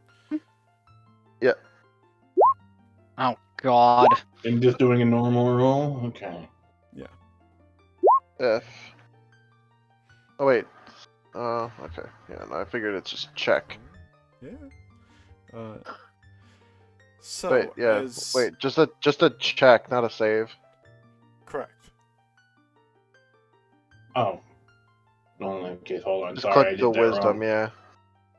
Oh, I didn't even. If you You're right. hadn't said anything, I wouldn't have even noticed that Shades was a wisdom save. Yeah. Could just gotten away with it. Uh, It's still good though. Still good. All of them are good actually, even the 8. So as you all begin to feed your aether into this spell star, you pull your hands close as you begin to focus and channel, and this large golden circle begins to form underneath you, with all manner of runes and sigils beginning to form inside of it. Some of them from the plane shift spell, some from other spells, and ones that you've never even seen before, all beginning to coalesce and form into this very intricately designed circle underneath all of you. And as all of the aether begins to funnel into you and you channel it into this one singular spell, this enormous tower of light begins to fire up from the circle itself, from each of these intricate designs and everything, forming this almost like lattice type structure around all of you. And as it does, both Nia and the 2 elders vanish.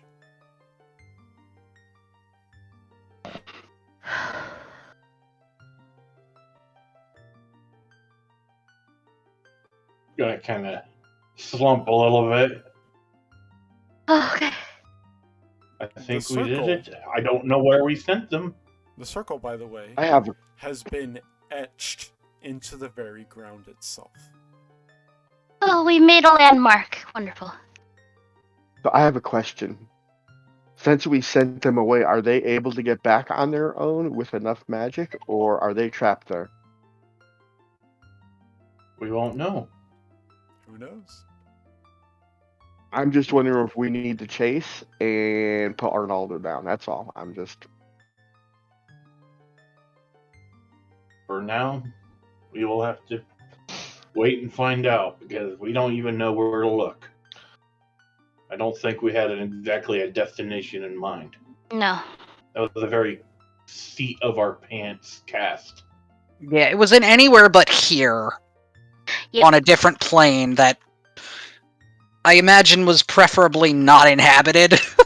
Yeah.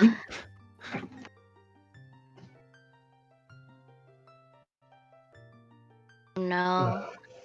I hope Threat we didn't averted send it for to another now, star. I guess. Yeah. Question mark.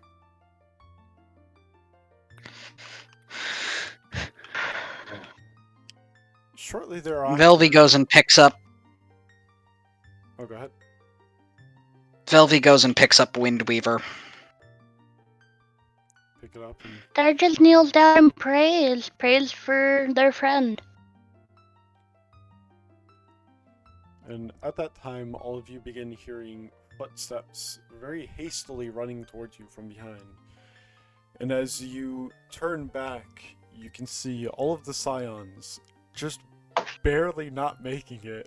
Unfortunately, I love that. running towards you, all looking up towards the sky. Well, most of them looking up towards the sky, but Y'shtola and Urianger looking towards all of you. And I'm looking very tired.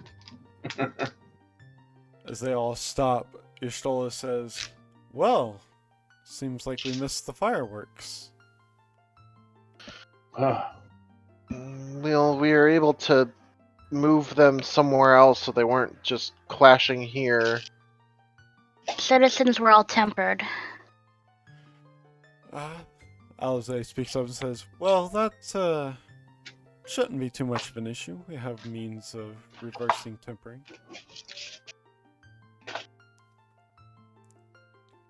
that is a She very- actually runs off to begin that process.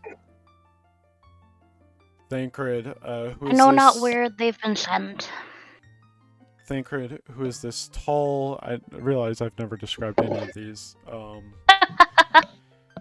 technically, one of the players here doesn't play at all, but he's also been very studious, I've learned.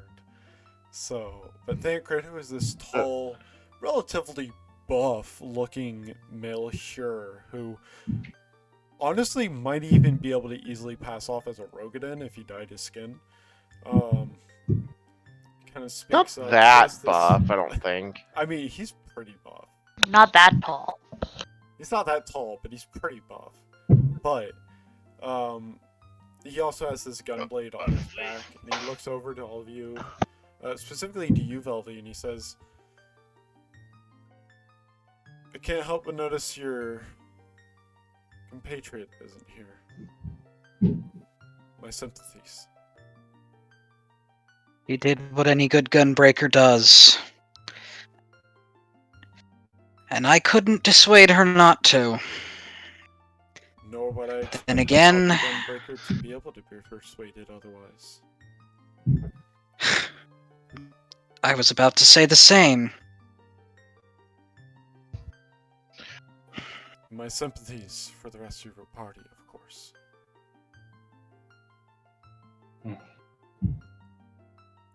So, I suppose at this point in time, the current crisis has been at least temporarily avoided, but not knowing where they are right now, that cast is very by the seat of our pants. Mm-hmm. I They mean, could return. There's possibility if they have that ability. I thought it best to remove them because we couldn't get any of the civilians to leave.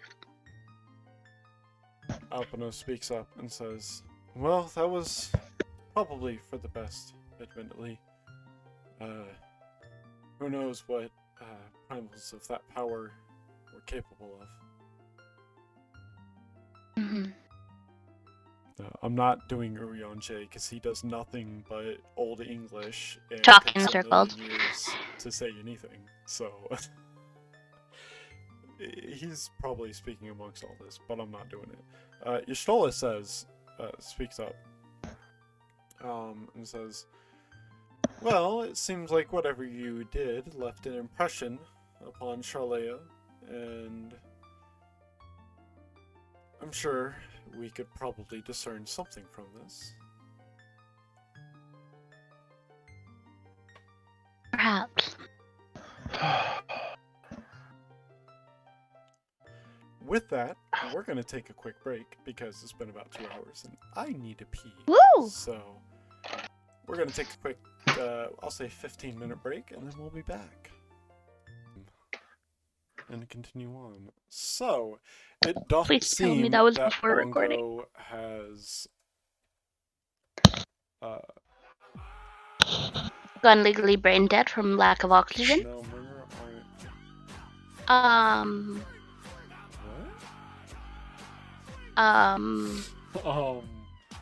what kind of garbage is Bongo playing? When did I copy something from TikTok? What the shit? What did you do? Huh? Bait, what kind of garbage are you playing? I literally don't remember even seeing anything from TikTok today. Oh, well, that's your problem. Well, damn. You watch TikTok. I don't, though. That's the thing. I don't believe you. Tactic. You just Okay, pretty much not admitted it. be play. Are you gonna play? Stop. Okay, hang on. Be stop yes.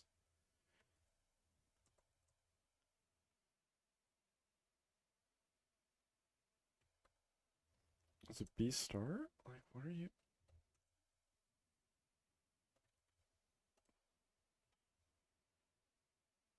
Okay.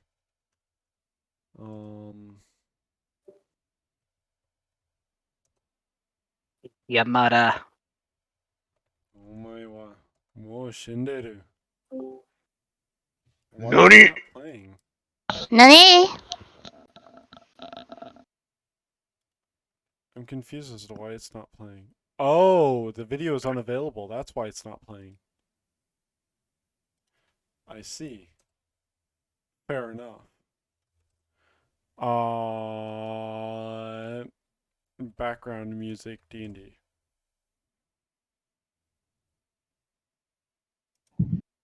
Here we go.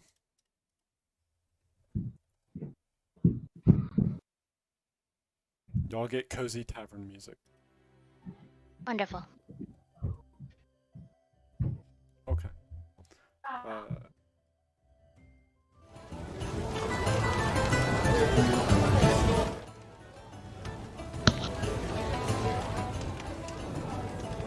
Fantastic. So, coming back to the matters at hand. What are y'all gonna do?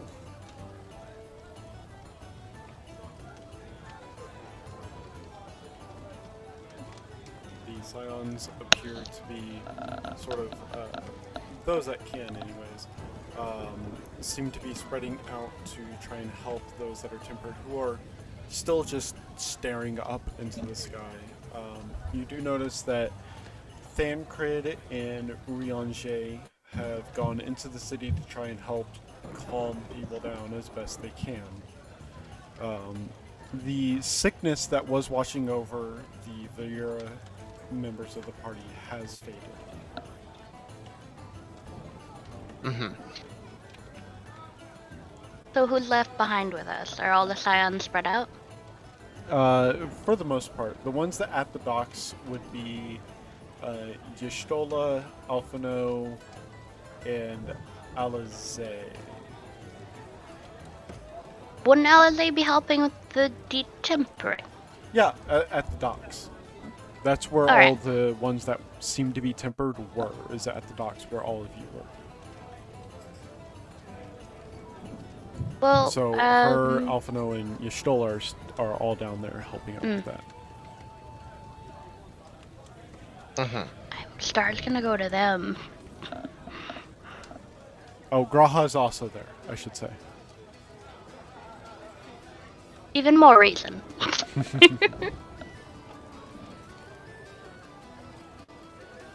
Martin, I know you have your hands full. Who are you going up to first? I'll go up to Alize. Sort of looks over to you. Did you just say and Graha just kind for of his number? No, he's getting the cold shoulder. fair. You go up to Alize though, and she just looks over, she turns to you and says, "Oh, it's no problem. What's up?" Who of your group would be the most appropriate to speak to? Like, who be on the Warrior of Light takes charge usually? Honestly, I would probably have to say it would be my brother. He seems to be the leader in most circumstances when the Warrior of Light is not in charge, although, admittedly, I think that Ishtola or Graha would probably be the better of the two to talk to, personally. Right, got you. Thank you. And she offers that last part, lot by of- the way. She does not say it very loud. Ah, right, thank you. She'll like say in a low tone and nod her head.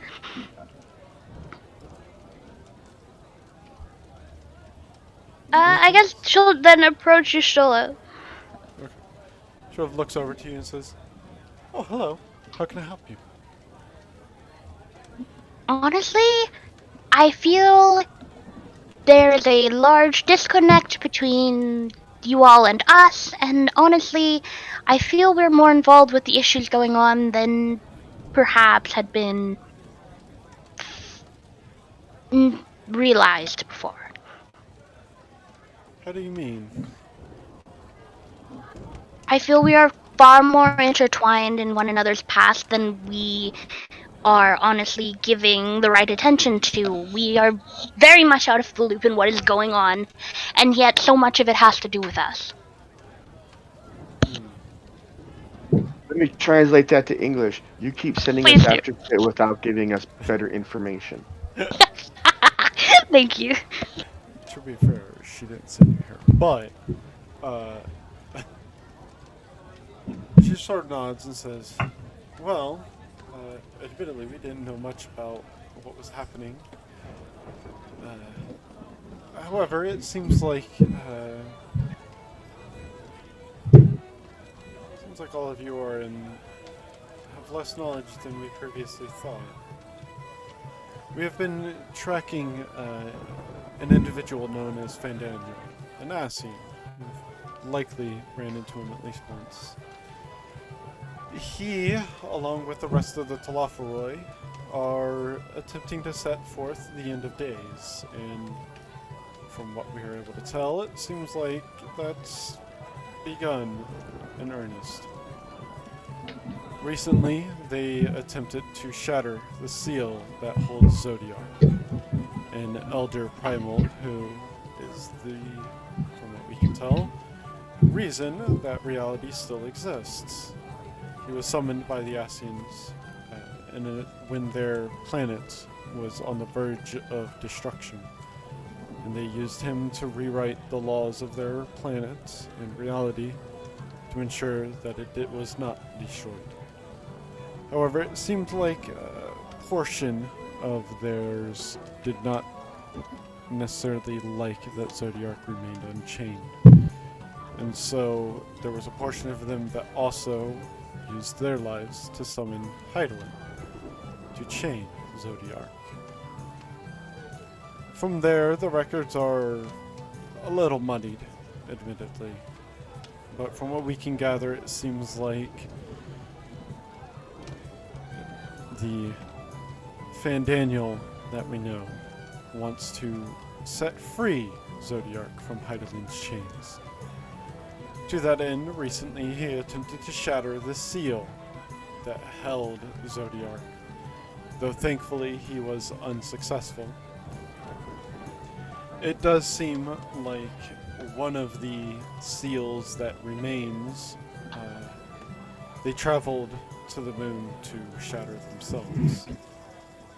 Our compatriot, the Warrior of Light, sought to follow after and left Golemald and the world in our capable hands while they were gone. In fact, when you first arrived, she had left but moments prior.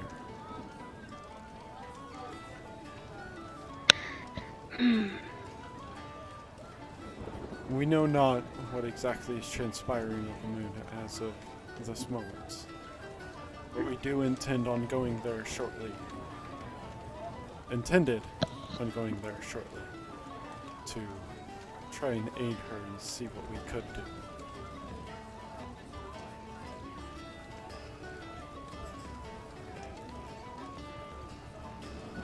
Admittedly, Are you not aware of the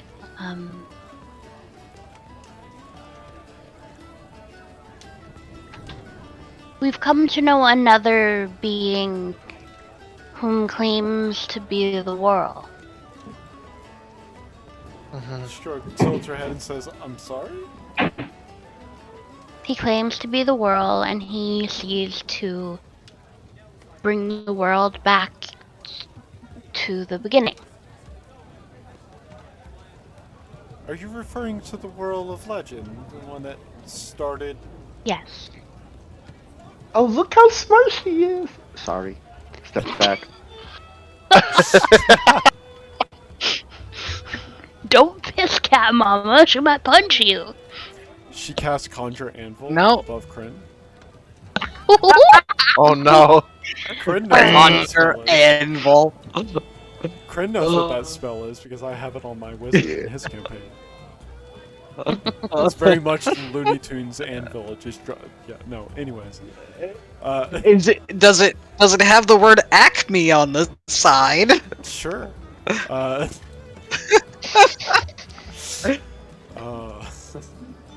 Oh yes. no. She kind of looks at you very much confused and says, "Well, if what you say is true, I have no knowledge of such a being making its presence known.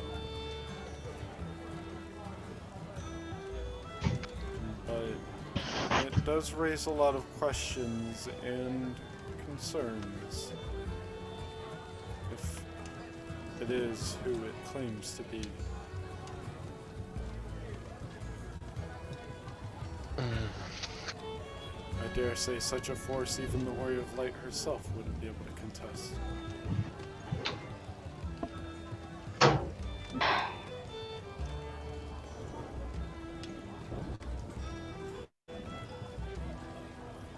But is this all that we have to go on? Is just its claim that it is? Unfortunately, that is.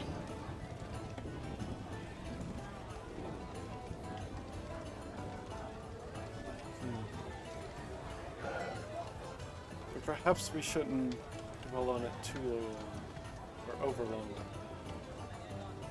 If all we have is merely its claim and no proof that it is such a creature, then truthfully I do not see it posing any immediate threats such as the Talafalite. We're gonna wait till it proves that it can do what it does before we stop it. Gotcha. I do not know what else we earnestly could do. Unless all of you know where it is currently, there's not really much we can do. I'm sure he's watching us somewhere. And admittedly, if it is who it claims to be, truthfully, I don't know what we could do. Even a force such as Zodiac wouldn't stand a chance against it. I would assume, anyways.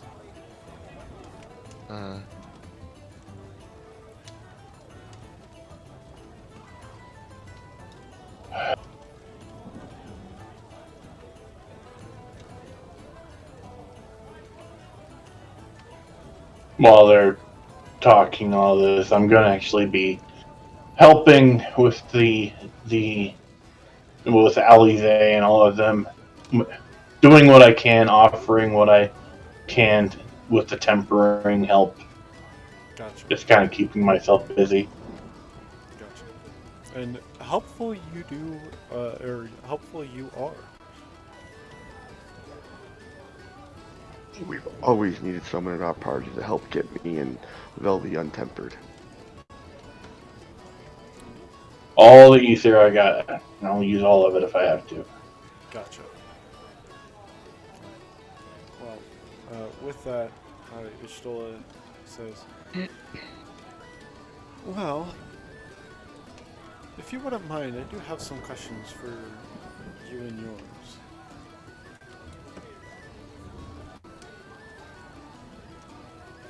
By all means. It seems that Graha knows quite a bit about this Onalder individual. And it seems like all of you seem to have some kind of connection, if I'm not mistaken. Your Aether, Aedwin. When last I saw it, it was only slightly red.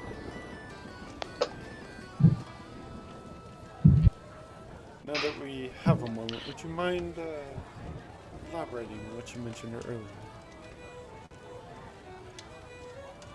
Well, as I had stated, with what Arnalder has done with the members of my family in ages past was infuse them with the blood of primals.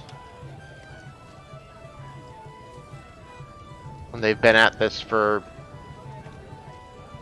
millions of years, apparently. Oh, you caught that, I'm glad. Huh? I was like, wow, you caught that, I'm glad. I said it really quick, so I wasn't sure if anyone caught what I said, so. Yeah. Oh, I did. Mm-hmm. Mm-hmm. and nods, says, well, that is certainly unexpected. Yeah, you think your dad's a, 40, 50-year-old guy, and all of a sudden you find out he's millions of years old. That brings up a lot of questions. Yeah, it does. No, not just for you. Everybody. That would mean that the Asians are nowhere close to the first. My father's years and years and years old. True. No, from what we can tell, the Emberine dynasty comes from before The Alligans. the Asians.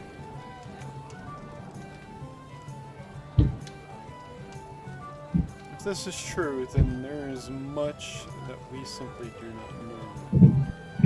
And even more that even the Asians do not know.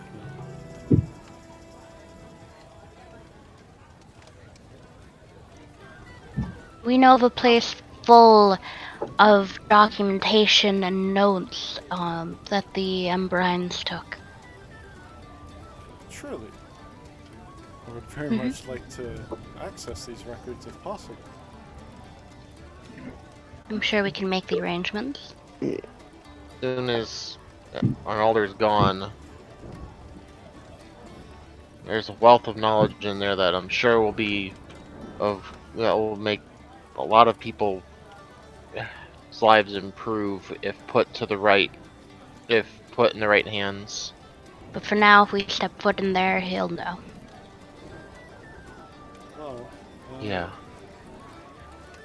that is assuming that he is still on this plane. You all did cast a relatively powerful spell to send him and the others away. It's entirely possible that he would have no knowledge of any such intrusion at the moment. I would want to relocate the library so we don't show you our secret spot. And then we can put it someplace else so you can go there instead of seeing all of our secrets.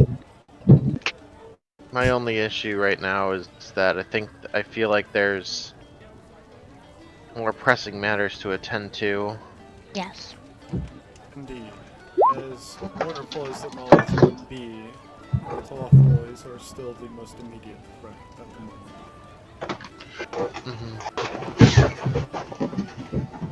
To that end, let us ensure that the rest of these citizens are sufficiently dealt with so that they aren't suffering any ill effects. Right. So, after, I would say about an hour and a half or so, all of the citizens that were on the docks have been either freed of their tempering or have been brought to a location where they can receive treatment. It will still take quite a while before it happens, but the process seems to be going apace. To that end, Ishtola approaches the party, unless any of you wish to do anything in that time.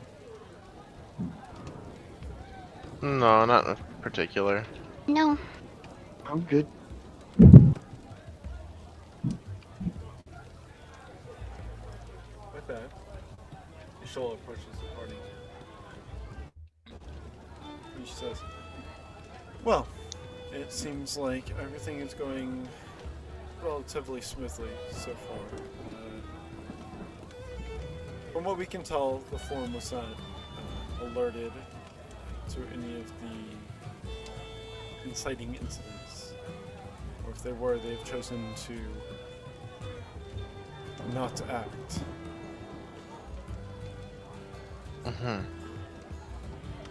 Either way, most of the Scions are going to be heading out soon. I know that many of you might wish to join us, but unfortunately we cannot allow it at this time, since not wholly sure where we are going ourselves, and risking any of you would be likely a detriment if today's events are any indication. Mhm. As a result, I would Please suggest that just keep. Go ahead. Please, we would just like to be kept in the loop. Of course. As soon as we have any information with you, we'll let you know.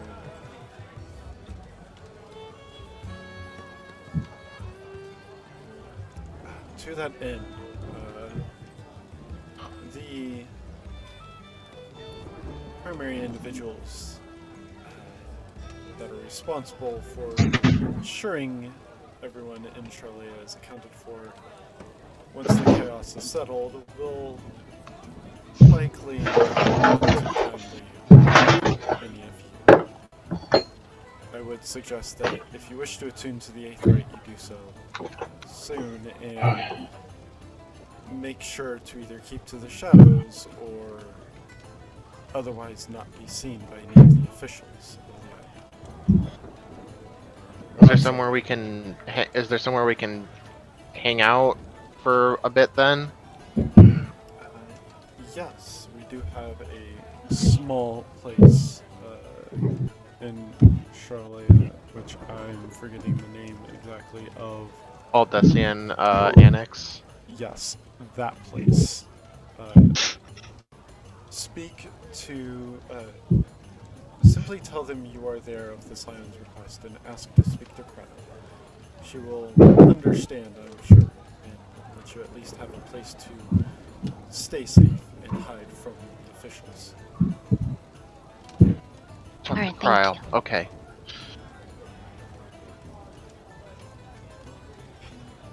Talk We to appreciate your assistance. Very much. We appreciate yours.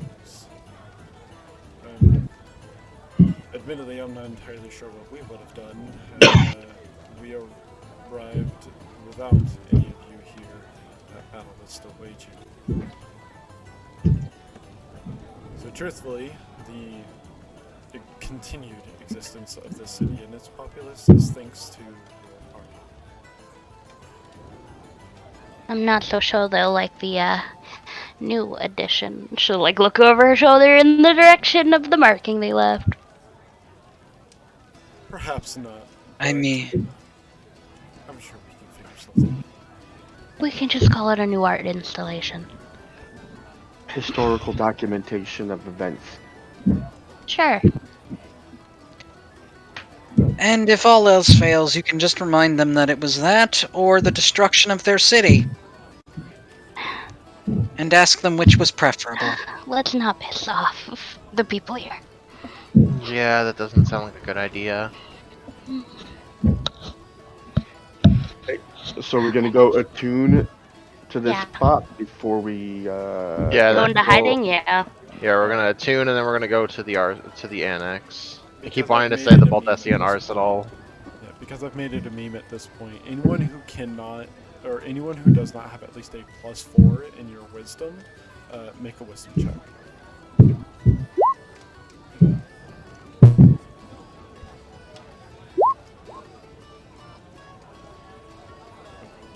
Velvy with the nat 20. Well, Totally useless nat 20. Yep. it's a DC 5, but Velvy, you walk right up to it, raise your hand out, and there's not even a channeling bar for you. It's just done. Boom. Everyone else Hell is yeah. Ding, brother, dun, ding, brother, dun. attuned to the Charlean Aetherite you are. do we actually want to stay here, or do we just want to go home with our key? We don't necessarily need to hide in a town that's looking for us. We need to know. We need to get information. The only way we're gonna get that is by hanging out here. We should at least make contact with this krill. It's good to know people. I was just checking. Grill Cryle? Sorry. Grill crowd. Depends on your pronunciation. Baby. Short Baby. wife. Tiny waifu.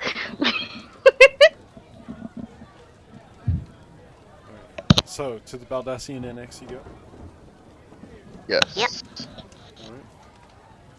As you enter, you don't see very many people. You see a mostly rectangular looking room with two large double doors at either end, and a single desk in the center with this short Lalafell female who kind of looks up at all of you and goes, "Can I help you?" Oh, Ojika, that's a guy. Oh, is it a guy? I'm sorry. Yeah. It's Lalas are hard to tell. It is. It Yeah, really is. Ojika with and his cousin Ejika from Eureka are both boys, but they both have the really long hair. Yeah, Mm. there you go. There's your description. Either way, he says, "Can I help you?" Greetings. We were sent here by the Scions to meet a Krill? Krill? She'll look at the group. Kryl, I think they said. Make persuasion check. Boomstitive, me or Star? Yes. I'll do it. You do it. Okay. Roll again because there's two of you, which means you would have advantage. Okay. Okay. Fantastic. You're rolling really shitty in your persuasion. Holy shit. Yeah, well, what can you do? Yeah, I can't win them all. With a drunken sailor. Even shitty, that's not a bad roll. I mean, that's, yeah, I mean, I rolled a 10. I mean, I rolled average. You don't always win them, but in your case, you always win them because, yes. And Even he's rolling a kinda- 2 is just like 22 still, like, still kinda looks pretty all good. And it goes, right, wait here. And hops down off of his stool and walks over to, from your perspective, the left door. He walks in, and about 15 or so seconds later, him and this female Lalafell wearing this yellowish tannish cloak or robe, or not even robe, coat, if I can speak. This like pulled back into a single ponytail hair, brown. She kind of looks at all of you and says, "Can I help you?" Are you Kryl? The Scions bid us to come speak with you, since we had information. I don't know if they told you or not. No, the Scions haven't been here in a little bit, but if they bid you come, then please. And she leads you all back through that same door. And once it closes, you're in this relatively large room, which I don't honestly remember a lot about, but I know there's a lot of crates in it, and probably some desks. And Great. Crates and pictures on the wall. Lots of books. lots of books, whole lot of books, and sort of looks over to all of you and says, "Well, welcome to the Baldassian Annex. I am Kral Baldassian, the current leader, I guess you could say. You have information." We will recount the events that had just transpired down at the docks, with Arnalder and Bear turning into primals, we sending them away, the Scions showing up at the end, and then mentioning they were going to the moon? Right. Right. We were told you had a place for us to stay and hide from the officials. Yes. Since we kind of just teleported in with a friend of ours. Well, That is definitely not something the officials will look too kindly upon, should they see it. But yes, we do have rooms here that you can stay at, and you needn't worry, we will not speak a word of you to any of the officials. Much appreciated. To the moon, you say. Well, that is... How much do you know of Hyden? Not much. I know Star has her blessing, but I kind of just thought she's just some kind of a what we were told is she's a big crystal lady and might be a primal. Well, I can confirm that she is indeed a primal. One of the eldest, in fact. Second eldest to Zodiac himself. Just heard that name too. Zodiac is sealed by Heidelin within the moon at this moment. And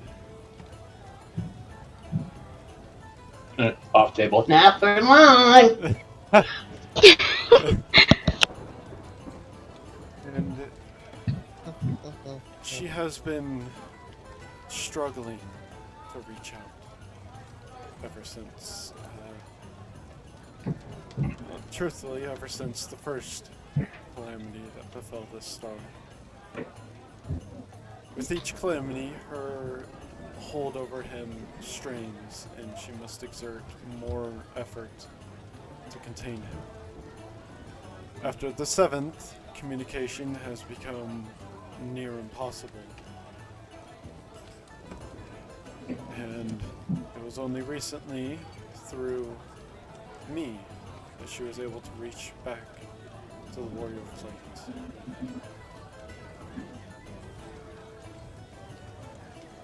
You have this power too? Not exactly.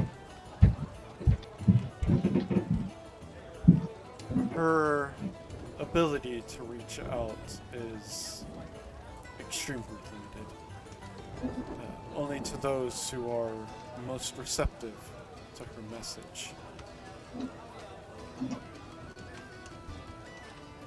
The circumstances that led up to, and at that point she's cut off as she grips, as her hand clutches towards her heart, and as she does that, Star, almost immediately when she does it, you also feel this intense, like, painful necrotic pulse surge through your body, and the cryo doesn't collapse, you do. And this pain is familiar, but it feels so very, very distant.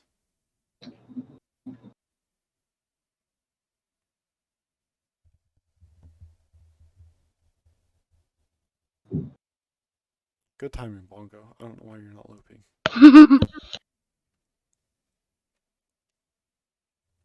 What's happening?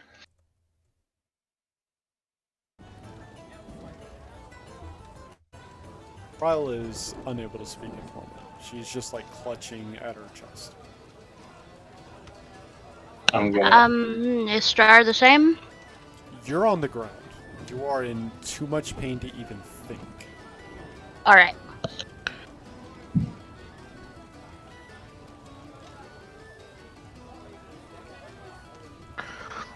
Yeah, and Adwin will get down and try to, like, grip it and try to, like, just prop Star up a little bit while sitting down. And I'll attempt to do the same for Kryl, just kind of supporting her, just in case she almost falls over. So, pulling Star up. You're okay. Setting her there. Aiden,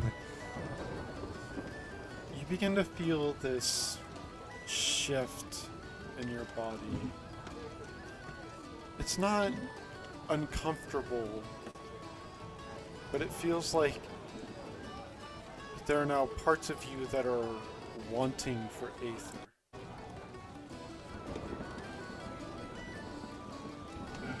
Hmm.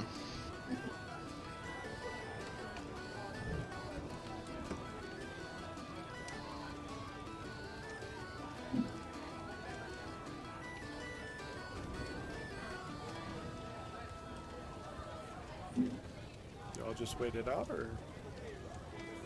Hmm? I'm just wondering what y'all are doing. That's all. She was just, I mean, she's not saying anything about the craving. Mhm.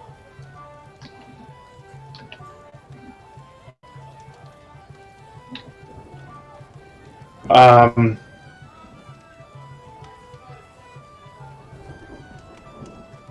they're not saying anything. I can't do much. I'm just kind of there as support. Okay. Are you two all right? A few moments pass, and Violet finally sort of recomposes herself. And as she does, Star, you begin to, like, that pain begins to subside, but it's still, like, kind of there and sort of lingering. And Cloud just says, I don't know, it just. That Felt like hurt. a sudden, sharp pain. It's like we're going to the moon. It was familiar but distant.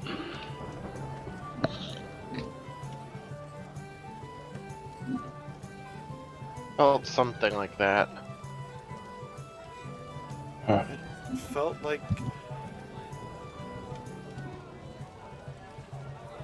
something. I don't know. It felt like there was something pulling. Pulling on what? I don't know.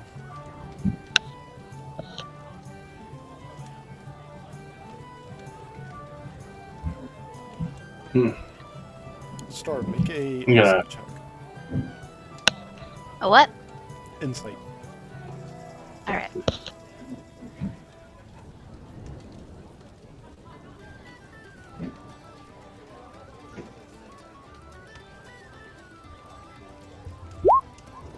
$31. As you're thinking about that sensation, you've only felt intense, panic-inducing pain like that once before. And that was when you were in the woods, near your home.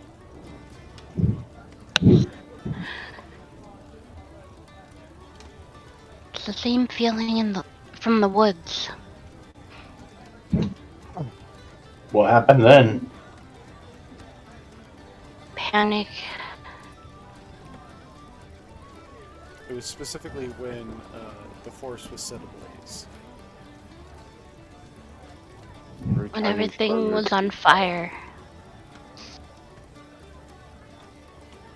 Damn it.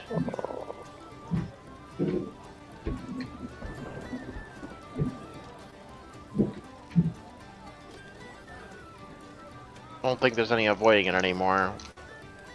We gotta go take care of that clone in the forest.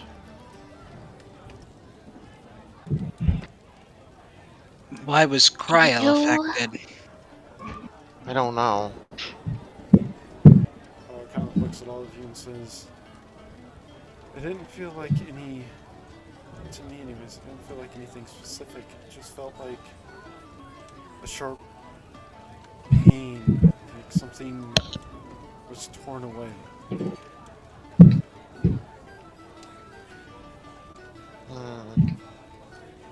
No, so we either got to go to the moon or back to the forest. It started with all this talk about the moon, so I'm thinking it's connected to the moon.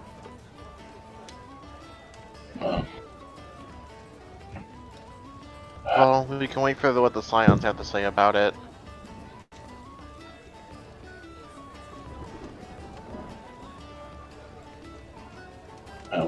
We must wait, I guess.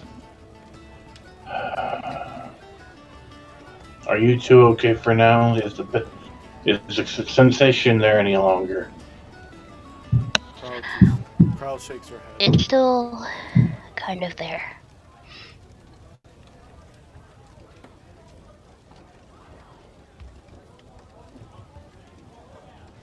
It lingers. Mm-hmm. That is strange. Okay, as a white mage. Sorry, go ahead. Kral just says, that is strange that it would linger for you, but not for me.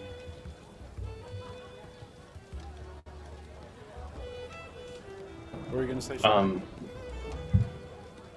I was going to ask you off the table. As a white mage, do I have somewhat of an ability to sense ether? I know I can't see it like you stole it. Yeah. But is it something I'm aware Or of? can you? Or can I? I don't know.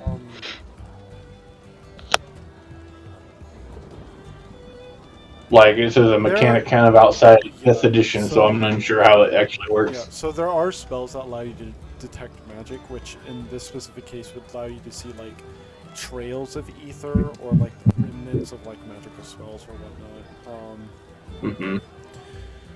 It's possible that, like, a maybe more concentrated version of that spell, or maybe, like, more powerful, or an altered version of that spell might produce a similar effect, but for something different. There's also spells like True Seeing, which give you True Sight, which allow you to see into things like, quote-unquote, the ethereal realm, which, in this particular instance, would likely just be letting you see Aether itself, since the ethereal realm doesn't really exist in Final Fantasy. Yeah. So is that how Star has been? Maybe. I squint at you, sir. Truthfully, you've never looked into it. Fair. You know what? I have the ability to cast that. Although I would actually need to get the ingredients. That's unfortunate. What do you need? It's an ointment for the eyes that costs 25 gil. It's made from specific things. Pretty sure I have eye ointment. Well, it's ointment that itself costs 25 gil, and is made from mushroom powder. Made from mushroom powder, saffron, and fat. So it's a specific. That's actually not all that hard to make.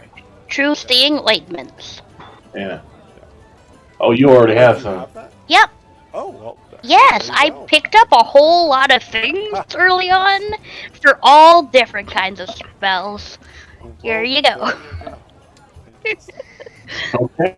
Well, I'm going to cast that on myself, and I'm going to look at the two of them. All right. Kryl and Star.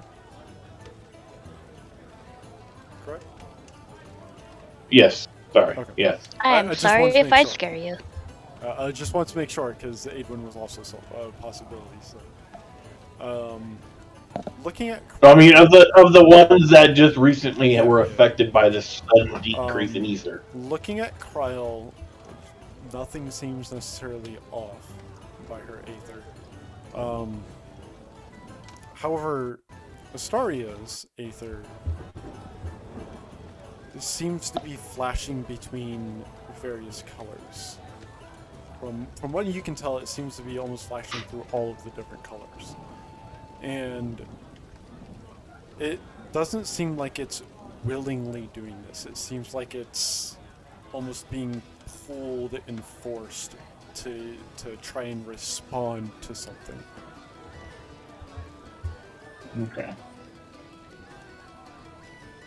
My aether's doing a rave. Something like that. You have gay aethers. Yeah! Dude. Reflects the fucking soul. Does that make it Gaither? Gaither! Mm, Yes. Oh my hot god, damn. that's great. That's fantastic. Okay. I'm gonna try something a little bit unorthodox. I do not know if this will work. This is something Shay is not totally familiar with, but it's something that he's been seeing a lot of very recently, so he's going to go on a hunch. Uh-huh. Gonna place just a hand very lightly on Star's shoulder, and he's gonna attempt to essentially loan her some of his own ether in a kind of a soothing balm. I'm attempting Yeah. to kind of redirect her ether so it stops, going off like a Pride Day parade. Trying to stabilize it. Gotcha. She's too gay Yeah, for this. I'm well. She can be fabulous all she wants, but I'm trying to get her under control. Fabulous. Thank you. He's trying to make sure that you have control of your fabulousness. Um, so yeah, as you place your hand on her, go ahead and give me a wisdom. Wisdom check. Yeah. Just a flat wisdom check. Yep. Okay, hold on. Go back to. Unless you have something Go. that'll give you advantage. Some kind of spell or something that might do it. Well, consider I'm kind of running with things I'm. Well, actually, I pulled my staff out of my bag of holding. If holding that would give me advantage.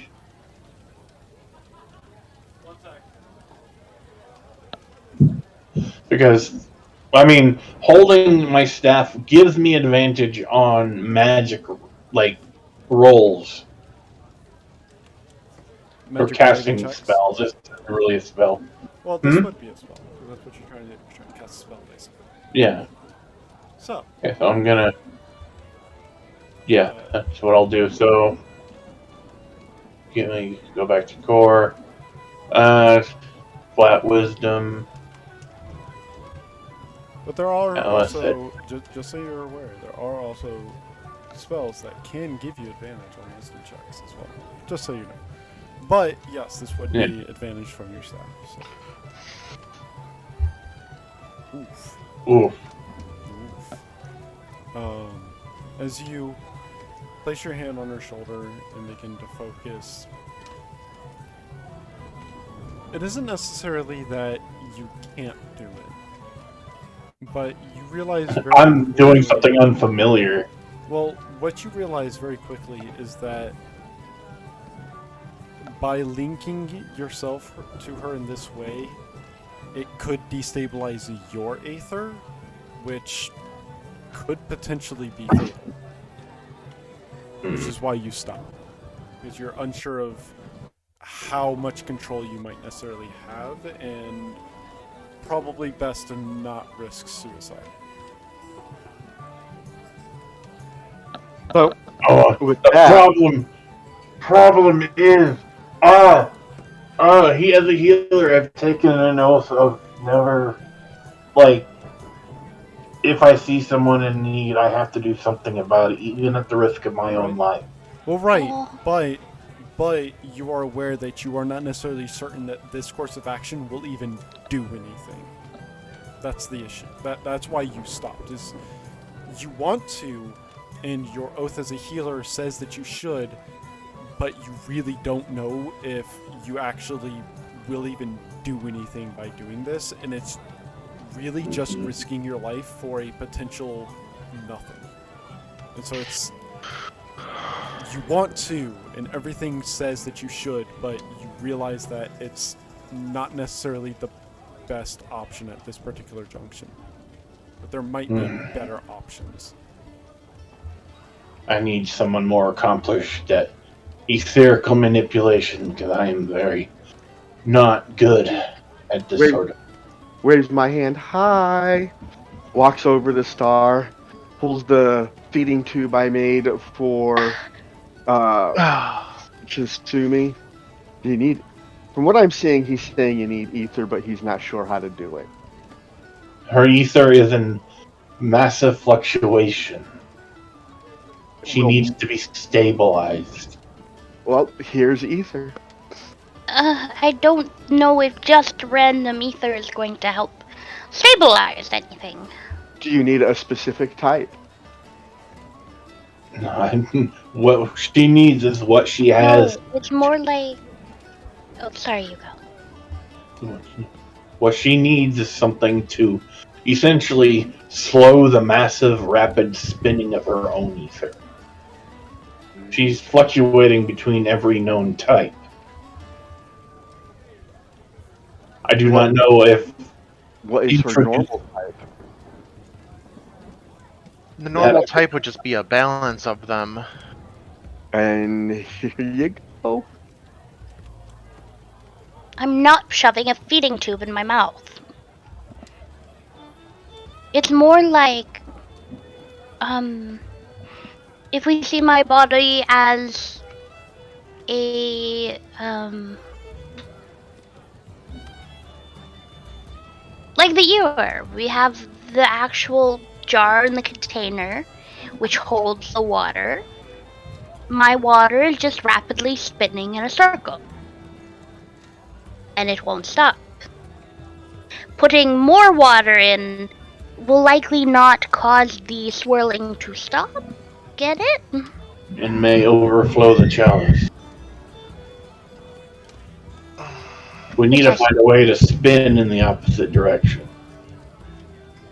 Or stir. Relatively speaking. Direction. Yes. I can try to see what I can do.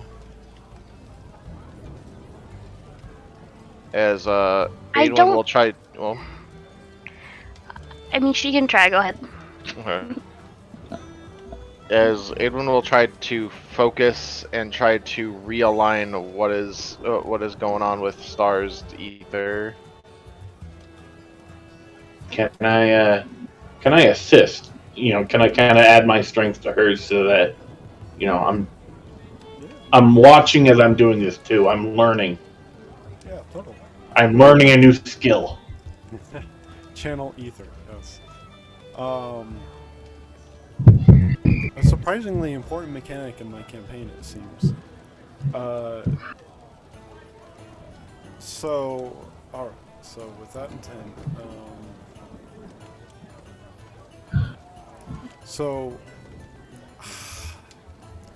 I should say either how or what are you using or doing to help stop the swirling of her Aether Aeglen? So, since Adwin is so in tuned with fire ether, she's going to try to use that as a kind of latch to see where the fire ether is tangled up, and then kind of use her own and just kind of try to untangle it, and hopefully the rest would kind of follow suit.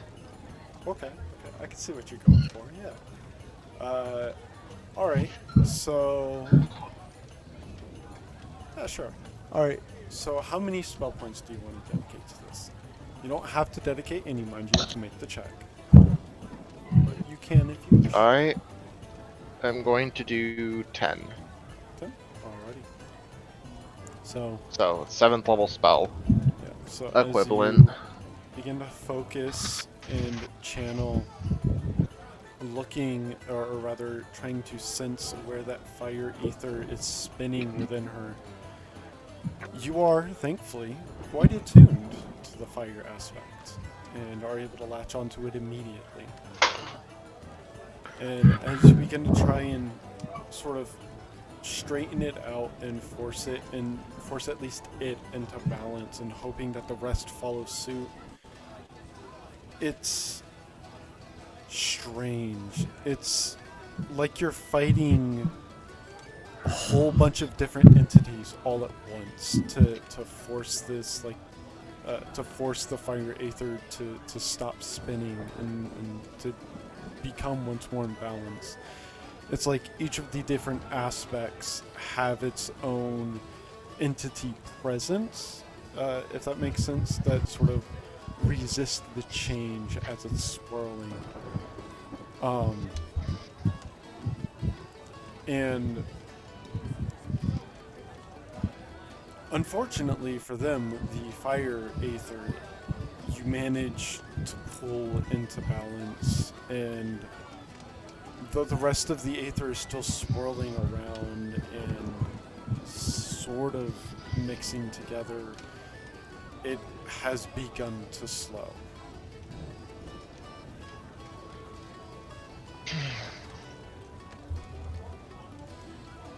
There's a little bit.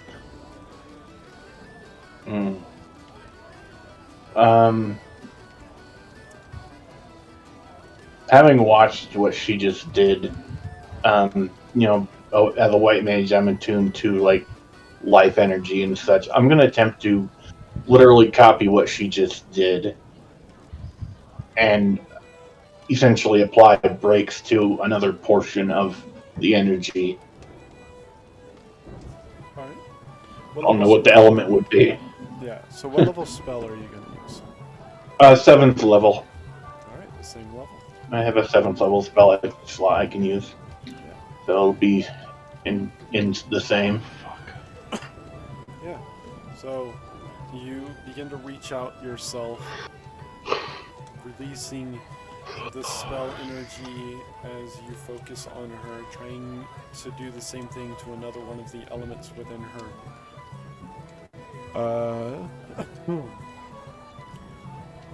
Are there 6 or 8 elements? 6. 6? Okay, so go ahead and roll me a d6. I guess 5, right? Since the fire's already imbalanced. Yeah. Or Go ahead and fire's roll already me a balanced D6. out. If it's a 6, you'll reroll, because 6 would be fire in this instance. But it's a 4! So 1, 2, 3. Oh, wonderful. So, as you focus, you manage to latch on to the ice element within her, and it's difficult. I need you to make another wisdom check for me. Okay. You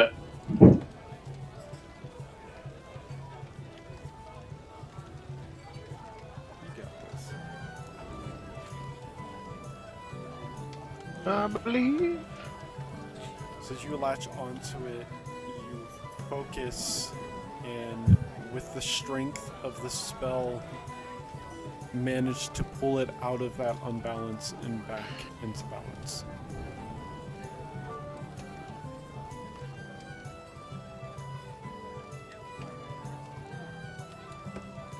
And there's some more. How are you feeling?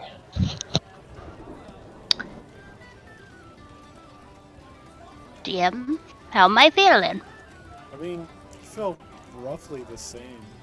You don't feel necessarily you don't feel in as much pain as you did before, but it's still there. A little better.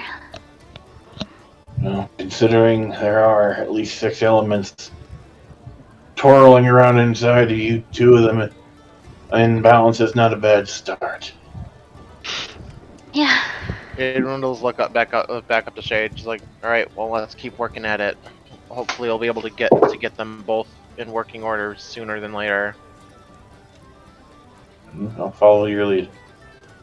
I'm still learning. Aiden's gonna try to recall back to when her body was riddled with all of the lightning ether and try to see if she can get a handle on that to use that to grab a hold of Star's lightning ether. How much or how many spell points are you going to put towards this? Let's do 9, so a 6th level slot. So, as you begin to focus and try to capture onto that lightning ether, go ahead and make gonna regret saying this, charisma check for me. I don't have advantage or anything, right? Not Not unless you have something like a spell or something that would be able to give you it. Oh, you know what? I'm going to cast Glibness. I was say, isn't he being aided by Shade? That makes my minimum 15 for any charisma check. Oh, but you already have a 20 base. Well, no, he replaces the number rolled with a 15. Yeah. Oh, okay. So my minimum I can roll is a 23. All right, so go ahead and make your roll with advantage. Because shit. Oh, yeah. Okay. So 23. So as you begin to focus, it's more difficult than you originally anticipated because it's not a part of you anymore. Mm-hmm. But you can still recall it, and you manage with the magical flow of the energies to latch onto it and begin to bring it into place. You need another charisma check from it. With advantage. Oh my god. Okay. Well, 3 23. 12s in a row. I mean, ding, ding, ding, ding, ding.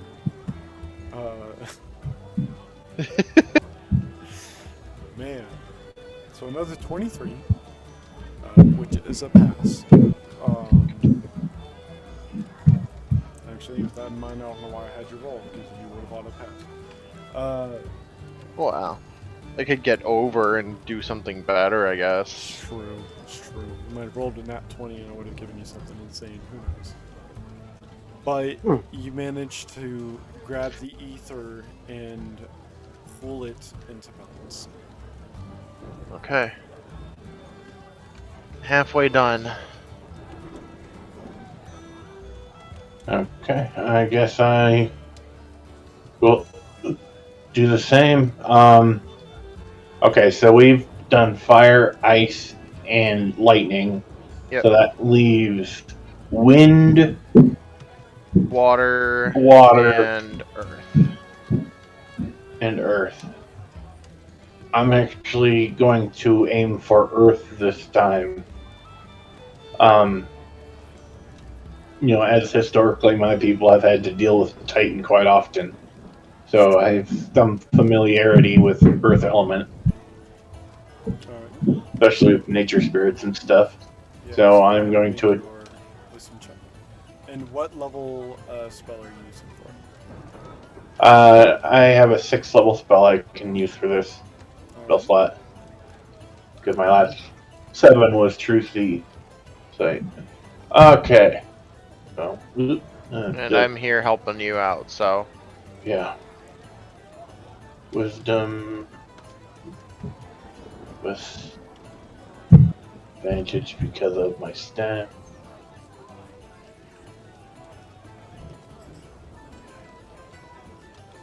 Same as that, 14. Just enough. So, as you begin focusing, you can feel the remaining 3 elements as you latch onto the earth element. For a moment, it's ripped out away from you, and you can feel that there's another force at play, something that doesn't like you interfering. But you push forward and just barely manage to grab onto it again. Make another check.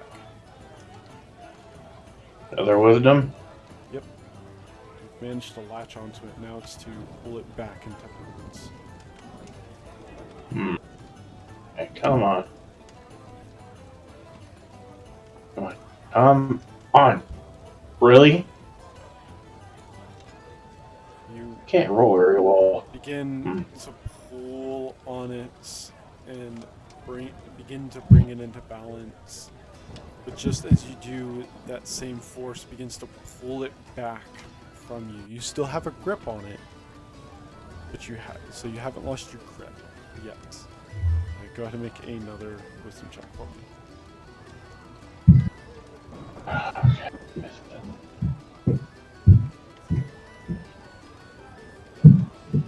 Done.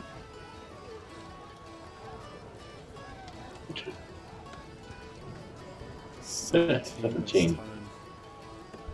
Feeling that force pull back, you know that there's something there and you can't let it win, and you pull and manage to tear it free and pull it back into balance. I'm gonna heavily sit down. Something's fighting me now. I don't know what. We're almost done. My spell should be lasting for quite a bit. If you want to take a break for a little bit, and I can try to I can do the rest. I can try to do the rest. I might need to. I don't have a lot of strength left. Mm-hmm. Alright, so you're going at it alone? Yep. And I'll do a 7th level slot, and I'll aim for wind. Alright, so you use the spell points and begin to focus on the wind. Go ahead and give me that charisma check. This time you can't auto pass, so. But you know, you could also just roll in that 20. Yeah. So I guess you could just do that. Sure. In which case, what I said before, where you're just like, no, I win, still stands. You begin to focus, and knowing that you won't have the aid of shade for this one, you begin to just simply block out everything else, and as you focus and begin to pull that energy forth,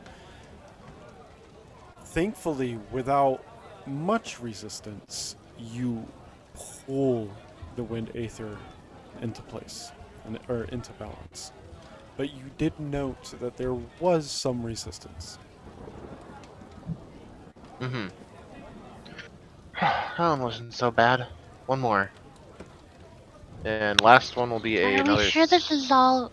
Like, please do keep going, but I wonder if this is really what we should be doing. Well, we're still waiting for the Scions to get back, so.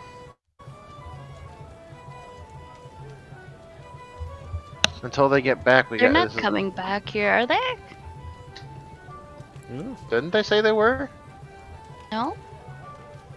Never actually said that. They said they would get us more information as they found it, but they never said when or where, which was why I was wondering why we came here. To make connection with Cryo, at least. Right, and that I understood. Yeah. But that is true. They never Okay. specifically stated they were coming back here. Okay. But you do still have one left. So you gotta make that check again. Okay. I'm gonna use this another 6th level slot for it. So 23. You release the energies, and as you begin to latch onto that last one, it's like there's a barrier around it, and your hand just kind of scrapes and screeches across it, unable to grasp at it.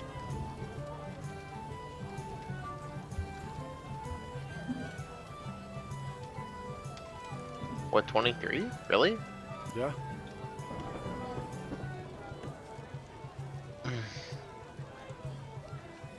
Seems like there's something fighting back.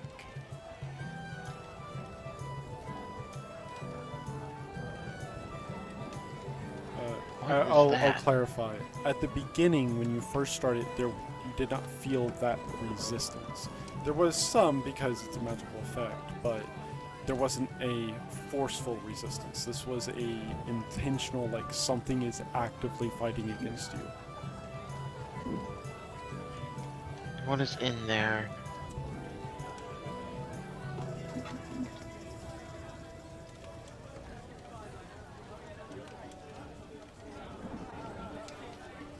I don't know.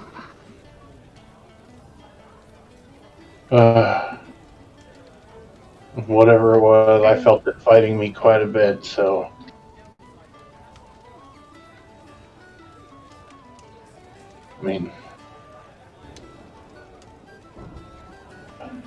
I mean, I could sit and meditate, see if I can figure out what's going on. Yeah, that might be worthwhile. I guess she'll do just that. Begin to meditate within this space.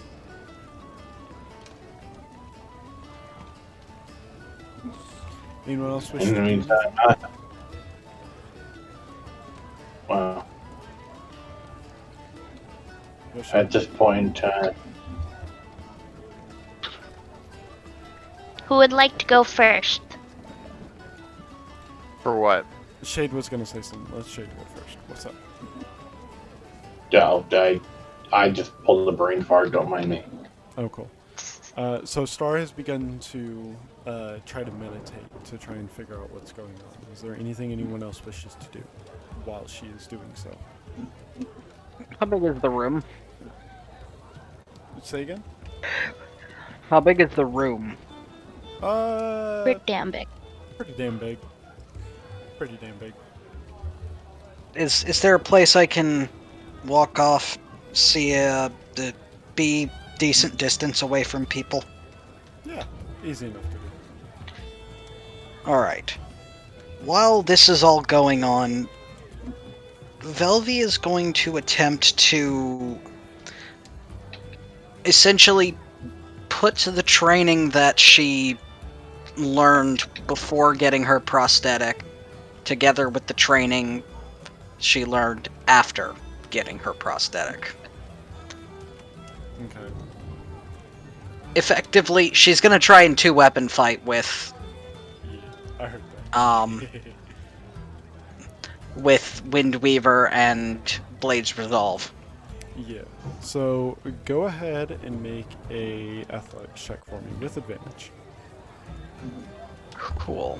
as you begin the process. I really need to get proficiency with athletics. Are you Or sure I could about just that? nat 20, that's fine. Are you sure? This is literally that fucking here's Johnny meme where you're like, I need to do this. Here's the nat 20. Oh boy. Apparently! Ugh, I love it. Okay. It's even funnier because I was gonna say, do you really, regardless of what you rolled, but I said it as you rolled it, so it was like, mwah, chef's kiss. But you begin practicing, and it's definitely difficult at first, especially. It's not something you're used to, and the weight difference of the blades does make a small impact, and for someone of your skill level, that makes a huge difference. But you have begun the process, and you don't necessarily think it will take you too long to do, but it's definitely something you need a lot more practice with. Fair. Cool.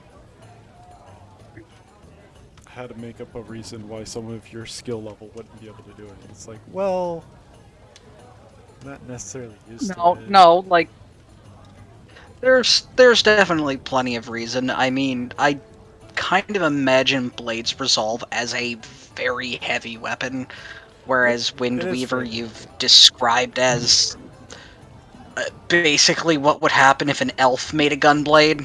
Yeah, it's basically weightless.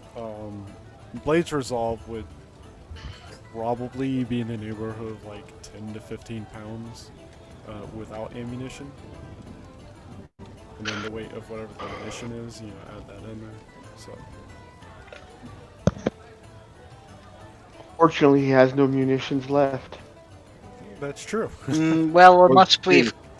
unless we've gotten a short rest or the equivalent thereof, then I've got I 15. mean, unless You y'all gave 'em intend all to do away. anything strenuous. If we've got a short rest, I make 15 on a short rest. Yeah. I haven't heard us taking a short rest. Sorry. Yeah. Well, I was gonna say, like, Well, unless that's y'all why I intend on asked doing if we anything could. strenuous, like, the just the time down at the docks, getting all the temper sort of in one place and being treated, that alone was like an hour and a half. So a short rest is typically an hour long, unless y'all were doing something strenuous during that time, which you really weren't, other than like shade. There's really not anything preventing you from having a short rest during that time. Yeah. So I could, in theory, have munitions back. Oh, it's not even a theory. Yes, you have them back because you would have Cool. gotten a short rest. So, Cool. but yeah. Anything else? From Nice. I am sitting on my caboose. Alright. So, Star, as you begin to sort of meditate and focus on sort of what's going on and trying to figure it out,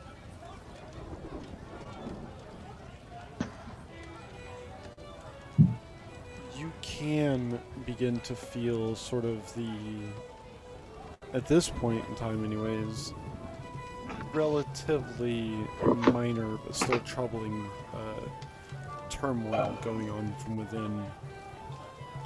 That one singular, which at this point almost looks like a giant whirlpool around the other aethers, which are kind of encircling it at a relatively slow pace and just kind of drifting there in balance, with this one singular section of it still missing.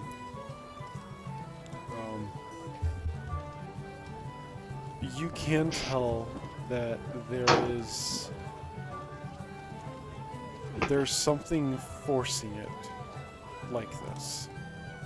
It's difficult to really tell what is happening or what's causing it, but you can tell that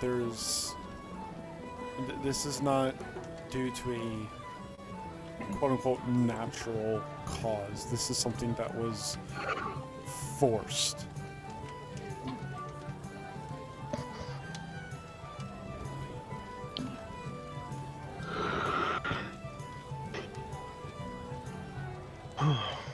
Excuse me.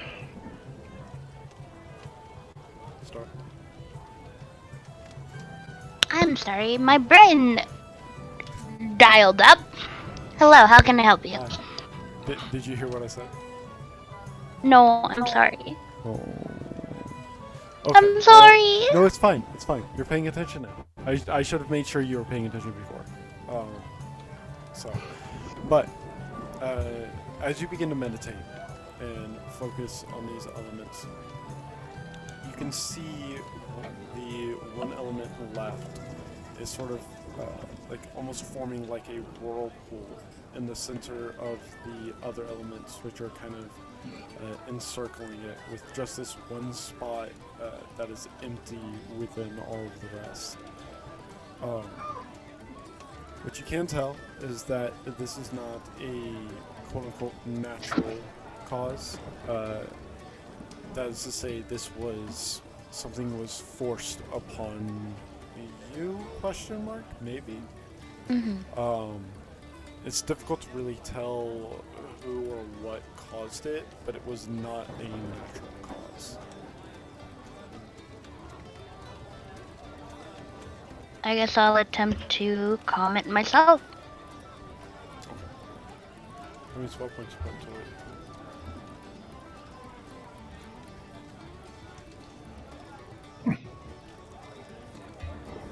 How many spell points you putting into it? I'm thinking. Oh, okay. I wasn't sure because I kind of mumbled it, so I just wanted to make sure that you had. Let's do let's do a nice 29. 29. Alright. So, as you focus and begin to let the magic flow, all of you can see as Star's just kind of sitting there meditating, her body becomes framed by this like silhouette of like this dotted, like this black outline that's dotted with white dots. And she slowly begins to like almost rise up off of the ground for a moment. Go ahead and make a wisdom check with advantage, Star.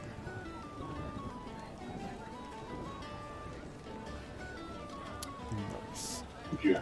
As you begin Better to than focus and let this magic flow out to try and grasp around it, you can see this like faint bubble or barrier that sort of encompasses this like small little whirlpool of energy, trying to block anyone from pulling this away from it. But as you remain calm and focus on the energies, you manage to shatter it and pull the energy back into balance. And with that, Star immediately drops to the ground, and your butt hurts. Ow. It looks like you did it. Yeah. Oh, my tailbone's gonna hurt for a while. I would assume that's the least of our worries at this time. But I'm sure we can find you some ice if you really need it. I'll be fine.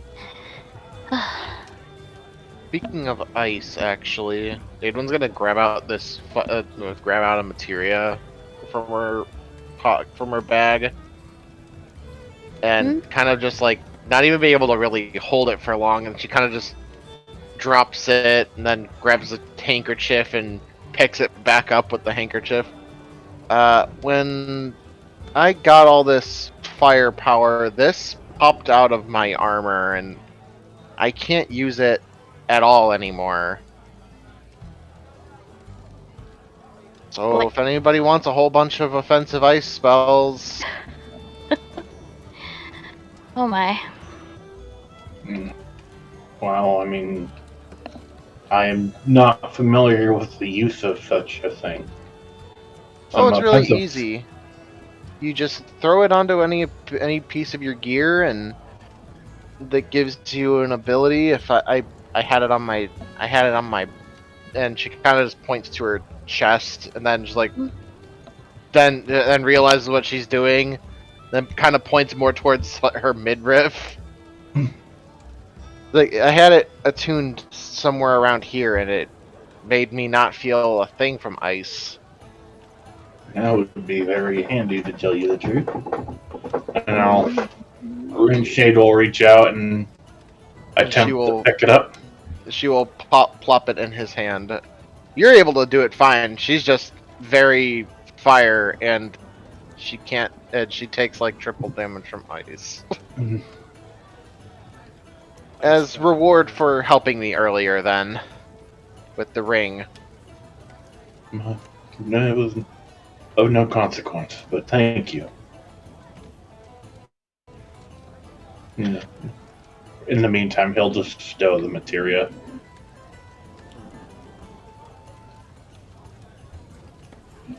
And when if you go through the thingy, there's a handout somewhere that has what the materia does. It is a legendary tier ice materia, which means you get to cast Blizzard 4, which is just a 9th level spell that is like that is what Flare is. But ice damage. Or cold Yeah. damage. Yeah, so it's 20d6 cold, 20d6 force, and a 40-foot radius. Pretty good. Yeah, hurts a lot. Pretty good. Yeah, and you get Ice Knife at will, you get Sleet Storm, Cone of Cold, and Yeah, we're about to end, Belly, don't worry. Yeah, so with that, as you hand it over, and begin to contemplate your next move. We are going to end there. Velvy, if you wouldn't mind just giving your 3 real quick, and then you can break off. Yeah, that's fine. What I liked, the way you described that battle, I wish we could have seen that actually play out. Because that would have been a really epic battle, but, that did need to not be right above a bunch of civilians. Yeah, it's basically like having a gigantic fucking kaiju battle in Nerdland. Yeah. You're not wrong. I like that. Now you know What this I guy was didn't- like, you can't do this. What I didn't like, the randomness that happened with Star. Like, what the hell, man? What the hell? Who's bugging her now? Who does Velvy gotta go find and stab now? Yeah. The Mother Crystal. I mean, she will. You gotta shank a bitch, you shank a bitch. Doesn't matter if that bitch is a Giant ass crystal. His mom. What I'm looking forward to.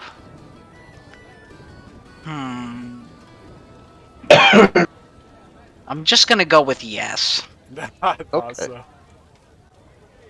so. This is fun. I'm also looking forward to seeing if the new thing and the thing that I've got in my arm interact somehow more than I might expect. Who knows? And I'm you gonna- know what I'm talking about, Bait. Oh, I know. Speaking of the fun stuff, I'm guessing you just didn't draw attention to it, but we do have the new stuff. Oh, yeah. Okay. I didn't really draw any attention to it, but Velvy has new armor and Adwin has a new rapier. Which I forgot to make note that I put on, so technically I also it's forgot not to make note that I actually... attuned to my to the rapier. I also don't really have a description ready for them, so that's also why I didn't say anything. But they do have Yeah, them. it's When fair. I have a description, I'll let y'all know. And you'll be like, Okay. ooh, pretty. It'll be great. Cool. Oh, shiny. But yeah, have a good evening, everyone. Good Yeah, night. See you you're later, Magnus. bye. Hi, Magnus. Bye. Good enough. Next up, we're gonna go. Honestly, I'm surprised he didn't mention Nia as something he was like, just as like even a name thing. But, Adwin. Hi. Oh boy.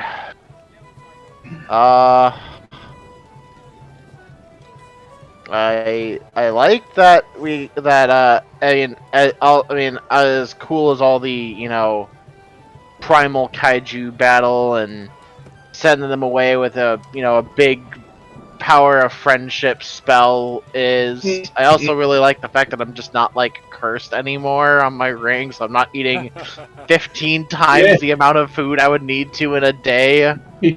I Or- always thought about you sitting there shoving your face like fourth plate tears running down your face. I won't What a stop doing this. Why? Well, she has other options. She can she can go down the Chisume route and start eating fire crystals, which we have plenty of, I'm sure, because Chisume doesn't She like doesn't them. like them. Yeah. Yeah. But, Or it might she seem a can little just start absorbing raw ether from people, and that sounds bad. weird. Nah. Ether vampire. Nah. I mean, I'm a primal. I operate on having an abundance of ether. I want to suck your, well, whatever will give me You're ether, just honestly. not as Hey. massive as Ifrit, so you don't consume, like 60 times the amount. Yeah. Yet. Yeah. But yeah, and then being able to do stuff to help out having the promise of being filled in is also very, very good. Didn't like Nothing in particular. Looking forward to figuring out, learning in character what we all know what most of us know out of character already.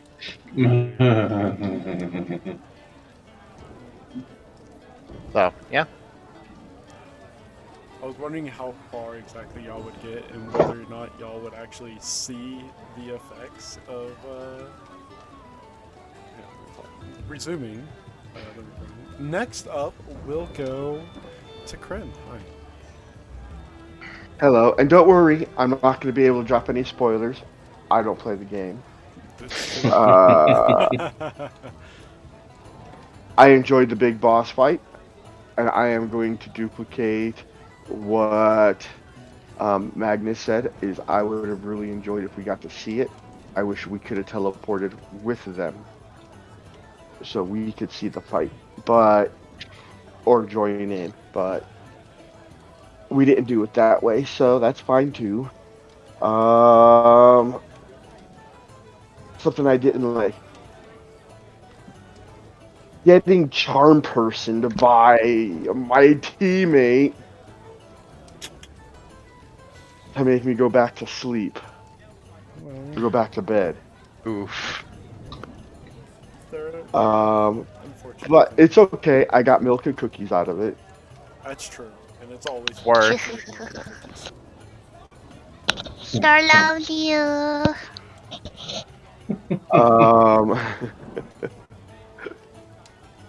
Well, I am looking forward to a break. Yeah.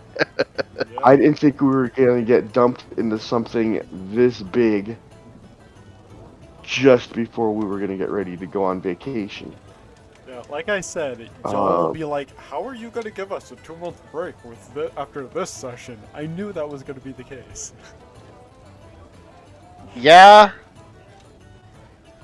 Don't worry. Well, we got apparently, ideas. we We could have probably had the final days thing start when we get back, No. but No. you have obviously you have a plan. He needs us to be on edge. He needs that glorious cliffhanger. Damn it, why do you have to edge us like this? Yes. Don't edge That's me, what I don't Yoshi- like it. Because that's what Yoshi P would do. So what He we're is gonna one. get, what we're gonna Yoshi get for Pee-wee. what we're gonna get for the 2-week Christmas break is a fade to black on a cliffhanger. Fuck. Yep. Who knows? So, I already know what I'm doing for the 2 months fade to black time, so That's I'm good. All Alright, I'm It done. also occurs to me that y'all never saw the other floors, even though they are there. Which is unfortunate. But we'll cover that in the next Well, session. you said that there weren't there though. No, They're they are now. there. Y'all had a sign that said Oh. 2 more floors are available. So, Oh, That went over my head. I'm sorry. yeah. It's in the recording. I thought it said they were I coming had too soon. many Well, they interesting were. things to They pay were attention coming to. soon, and then they were made available. He sent me a picture last week with a teaser showing me my new lab. Yeah, that's why I How was come Being like, nobody brought else got Oh. a teaser? because the other one is the eatery. The other one's where y'all go to eat and everything. It's just To the I dining know hall that he Kryn created was- for us on the first floor. Yeah, I know. Don't worry, I'm making special areas for all of you, and when they're done, you will get your own teaser, and no one else will. It's just Kryn's specific desire is she really wants her own lab, and Ginger was like, sure. And by Ginger, I mean me. I don't know what the hell Evelyn would even want for her own specialized zone in a house. Don't worry. With Yeah. a lab, if I'm working in my actual own functioning lab, now I don't know how it's actually going to work, but I think it gives me expertise on my tool checks when I'm in the lab. That'd be great. Getting her own lab is important. Yeah. And it helps out the entire party. I will specify that as also the reason. And the primary reason is because of Dungeon Alchemist. That's the easiest one to just create. So I did. But don't worry, everyone is getting their own thing. Don't worry. So yeah, speaking of everyone else, Astoria. Just yes. I'm excited for everything. This is all super interesting. You certainly woke up. Yeah. Yeah. Everything went to plan. Yeah, for once. Plan. Right? Plan. That was by the seat of our pants. There was no plan. Almost nothing we did today was like, I know exactly what I'm doing right now. Let's do it. No, I this mean, is, I you. think this is going to work. Let's do it because, damn it, we have nothing else Not to all do. my plans went to hitch perfect. Okay, well, like, closer than I would have expected. More than I would have expected. I loved everything. I had a great time. No, go ahead. Oh, I had a great time. Enjoyed it. What you looking forward to? Everything. Nothing you disliked? Oh no. I mean, maybe getting No, I treated feel like like. Oh, no, so maybe getting treated like a blender, you know? Ah, yeah, a little. I do like that.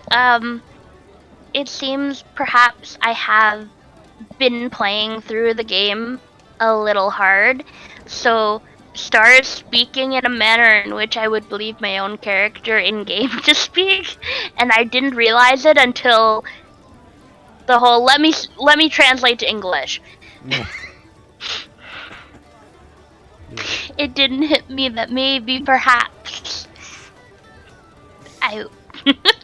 You're not quite speaking your Riange, but you are speaking your own dialect. Yes. Yeah. Admittedly, I also noticed that Aidwin was also doing that. Or Yes, I saw. Not at I all. heard it too. Like, I heard the, like, you would say one term and then you would stop and correct yourself to the Old English term. I love it. Alright. It's we're supposed to be sounding Yeah. like old tiny people. I mean, kind not of. everyone does though. Like Y'shtola speaks a No, you're right. It's English. old timey people ish. I There's guess I've been playing the game too much, and I've been hearing our Anje speak too much. there's Urianje who's like on the very far end of the spectrum. There's like the middle, which is like where Y'shtola is, where they Y'shtola and she's a little more on the. She They speaks properly, Y'shtola's a but little bit. Yeah, Y'shtola's But less. proper. I would say like Alizé is probably the closest to like normal, and then on the other end of the spectrum, you got like Thancred and Sicard, and where they just are straight up fucking pirate speak, and it's completely Yeah. unintelligible. It's great. I love Yes. it. I love listening to Sicard and then having to actually go and read his text because I didn't understand what he said. Like, I do genuinely enjoy that. It's just like, what did you say? Hold on. Because it's like, I'm like, hang on, can you repeat that? Because I didn't understand. Can you translate? Oh, that's great. I do not speak Yar, Imate. Alright. Well, next up, Shane. Alright, what did I enjoy? Well, I am learning a new skill that I didn't have before, and I'm hoping to make more use of it in the future. You know, etherology is something that I think my character would totally get into, and it'd be something very useful, so I don't know. Maybe start Honestly, talking if to he's interested, he should talk to Star more. a star, and maybe talk to, like, Y'shtola and them, and you know, get Maybe during this 2-month process, he might actually try to attend some classes in Charlian. I mean, If they you let know, us. maybe, I don't know. It's like we got the papers. We're all straightened up. Yeah, sure. You know, it was a little. I won't passive. lie, the second we got there, my brain was like, oh god, they're gonna make us check in. And I was so scared you were gonna have us turn around at the check-in table and have to fucking check in. We are here to save the world. Jesus. The check-in station is a little less important than the two massive primals about to fight. Like, I don't know if they would agree, weirdly enough. Well, They're here's weird. The thing. Y'all didn't come in at the start of their conversation. They were quite a ways in. Had y'all gone immediately when I first told Adwin about it, y'all would have been there from the start. Would have been able to hear everything that went on. Well, Yeah, we needed to like gain these fuckers' trust somehow, so it was best to go grab them. Yeah, we missed the primal smack talk from the beginning, but that's fine. I mean, But now they're at least- moving their home because we found it. Maybe, who knows? Wherever we ended up sending them, you know. When you send a primal to the astral realm, wonder what happens. Who knows? Anyway, Happens if you so what send I it to the did. ethereal sea. Sorry, go ahead.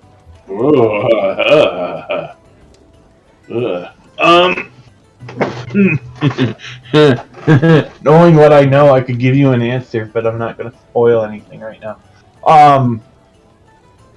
But that'll make an interesting conversation later. Okay, question 2, what I didn't like. Not really anything. Like, I was able to do stuff I felt useful. I actually accomplished a few things and did something I'd never done before as a character. And that was kind of cool. You know, character growth is a thing. Like, I'm still kind of doing what I plan to do with Shade. He is still a healer. He's still a shaded cavern, a safe place, someone people can go to for if they need something. That's kind of what his character concept is. And now I'm kind of expanding upon that, which I enjoy. What am I looking forward to? Well, exercising a new skill, maybe finding out what else I can do with that skill.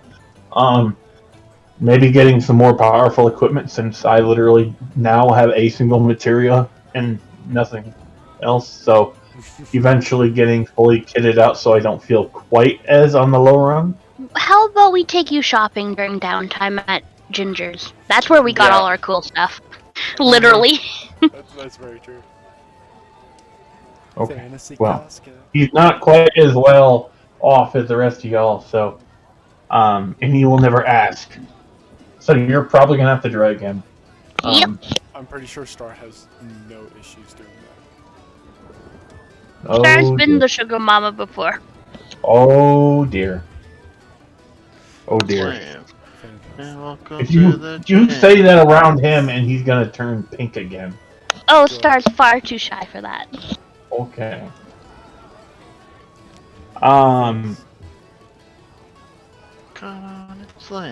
Finding out whether what we did actually made a difference. Whether it was just, whether it just bought us some time, or if the relocation plus, the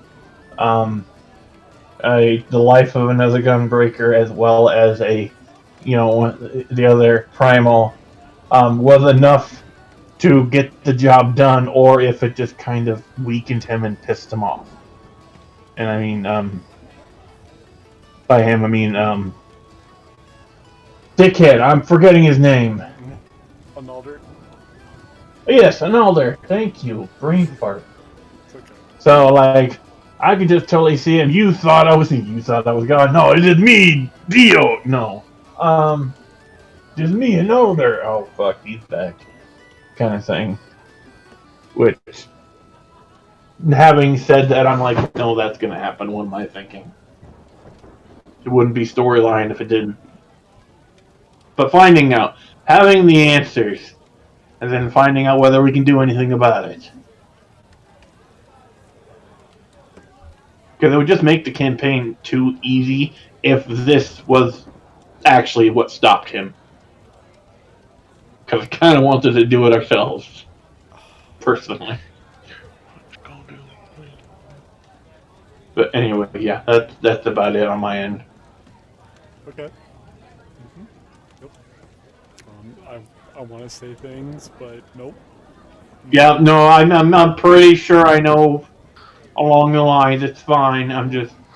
I am Things and stuff purposely and stuff. forcing myself not to draw conclusions past a certain point. I want to be I mean, surprised. you could draw whatever conclusion you want.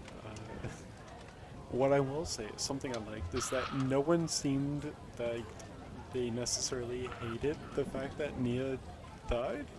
Uh, that It was was a noble sacrifice that she wanted to make.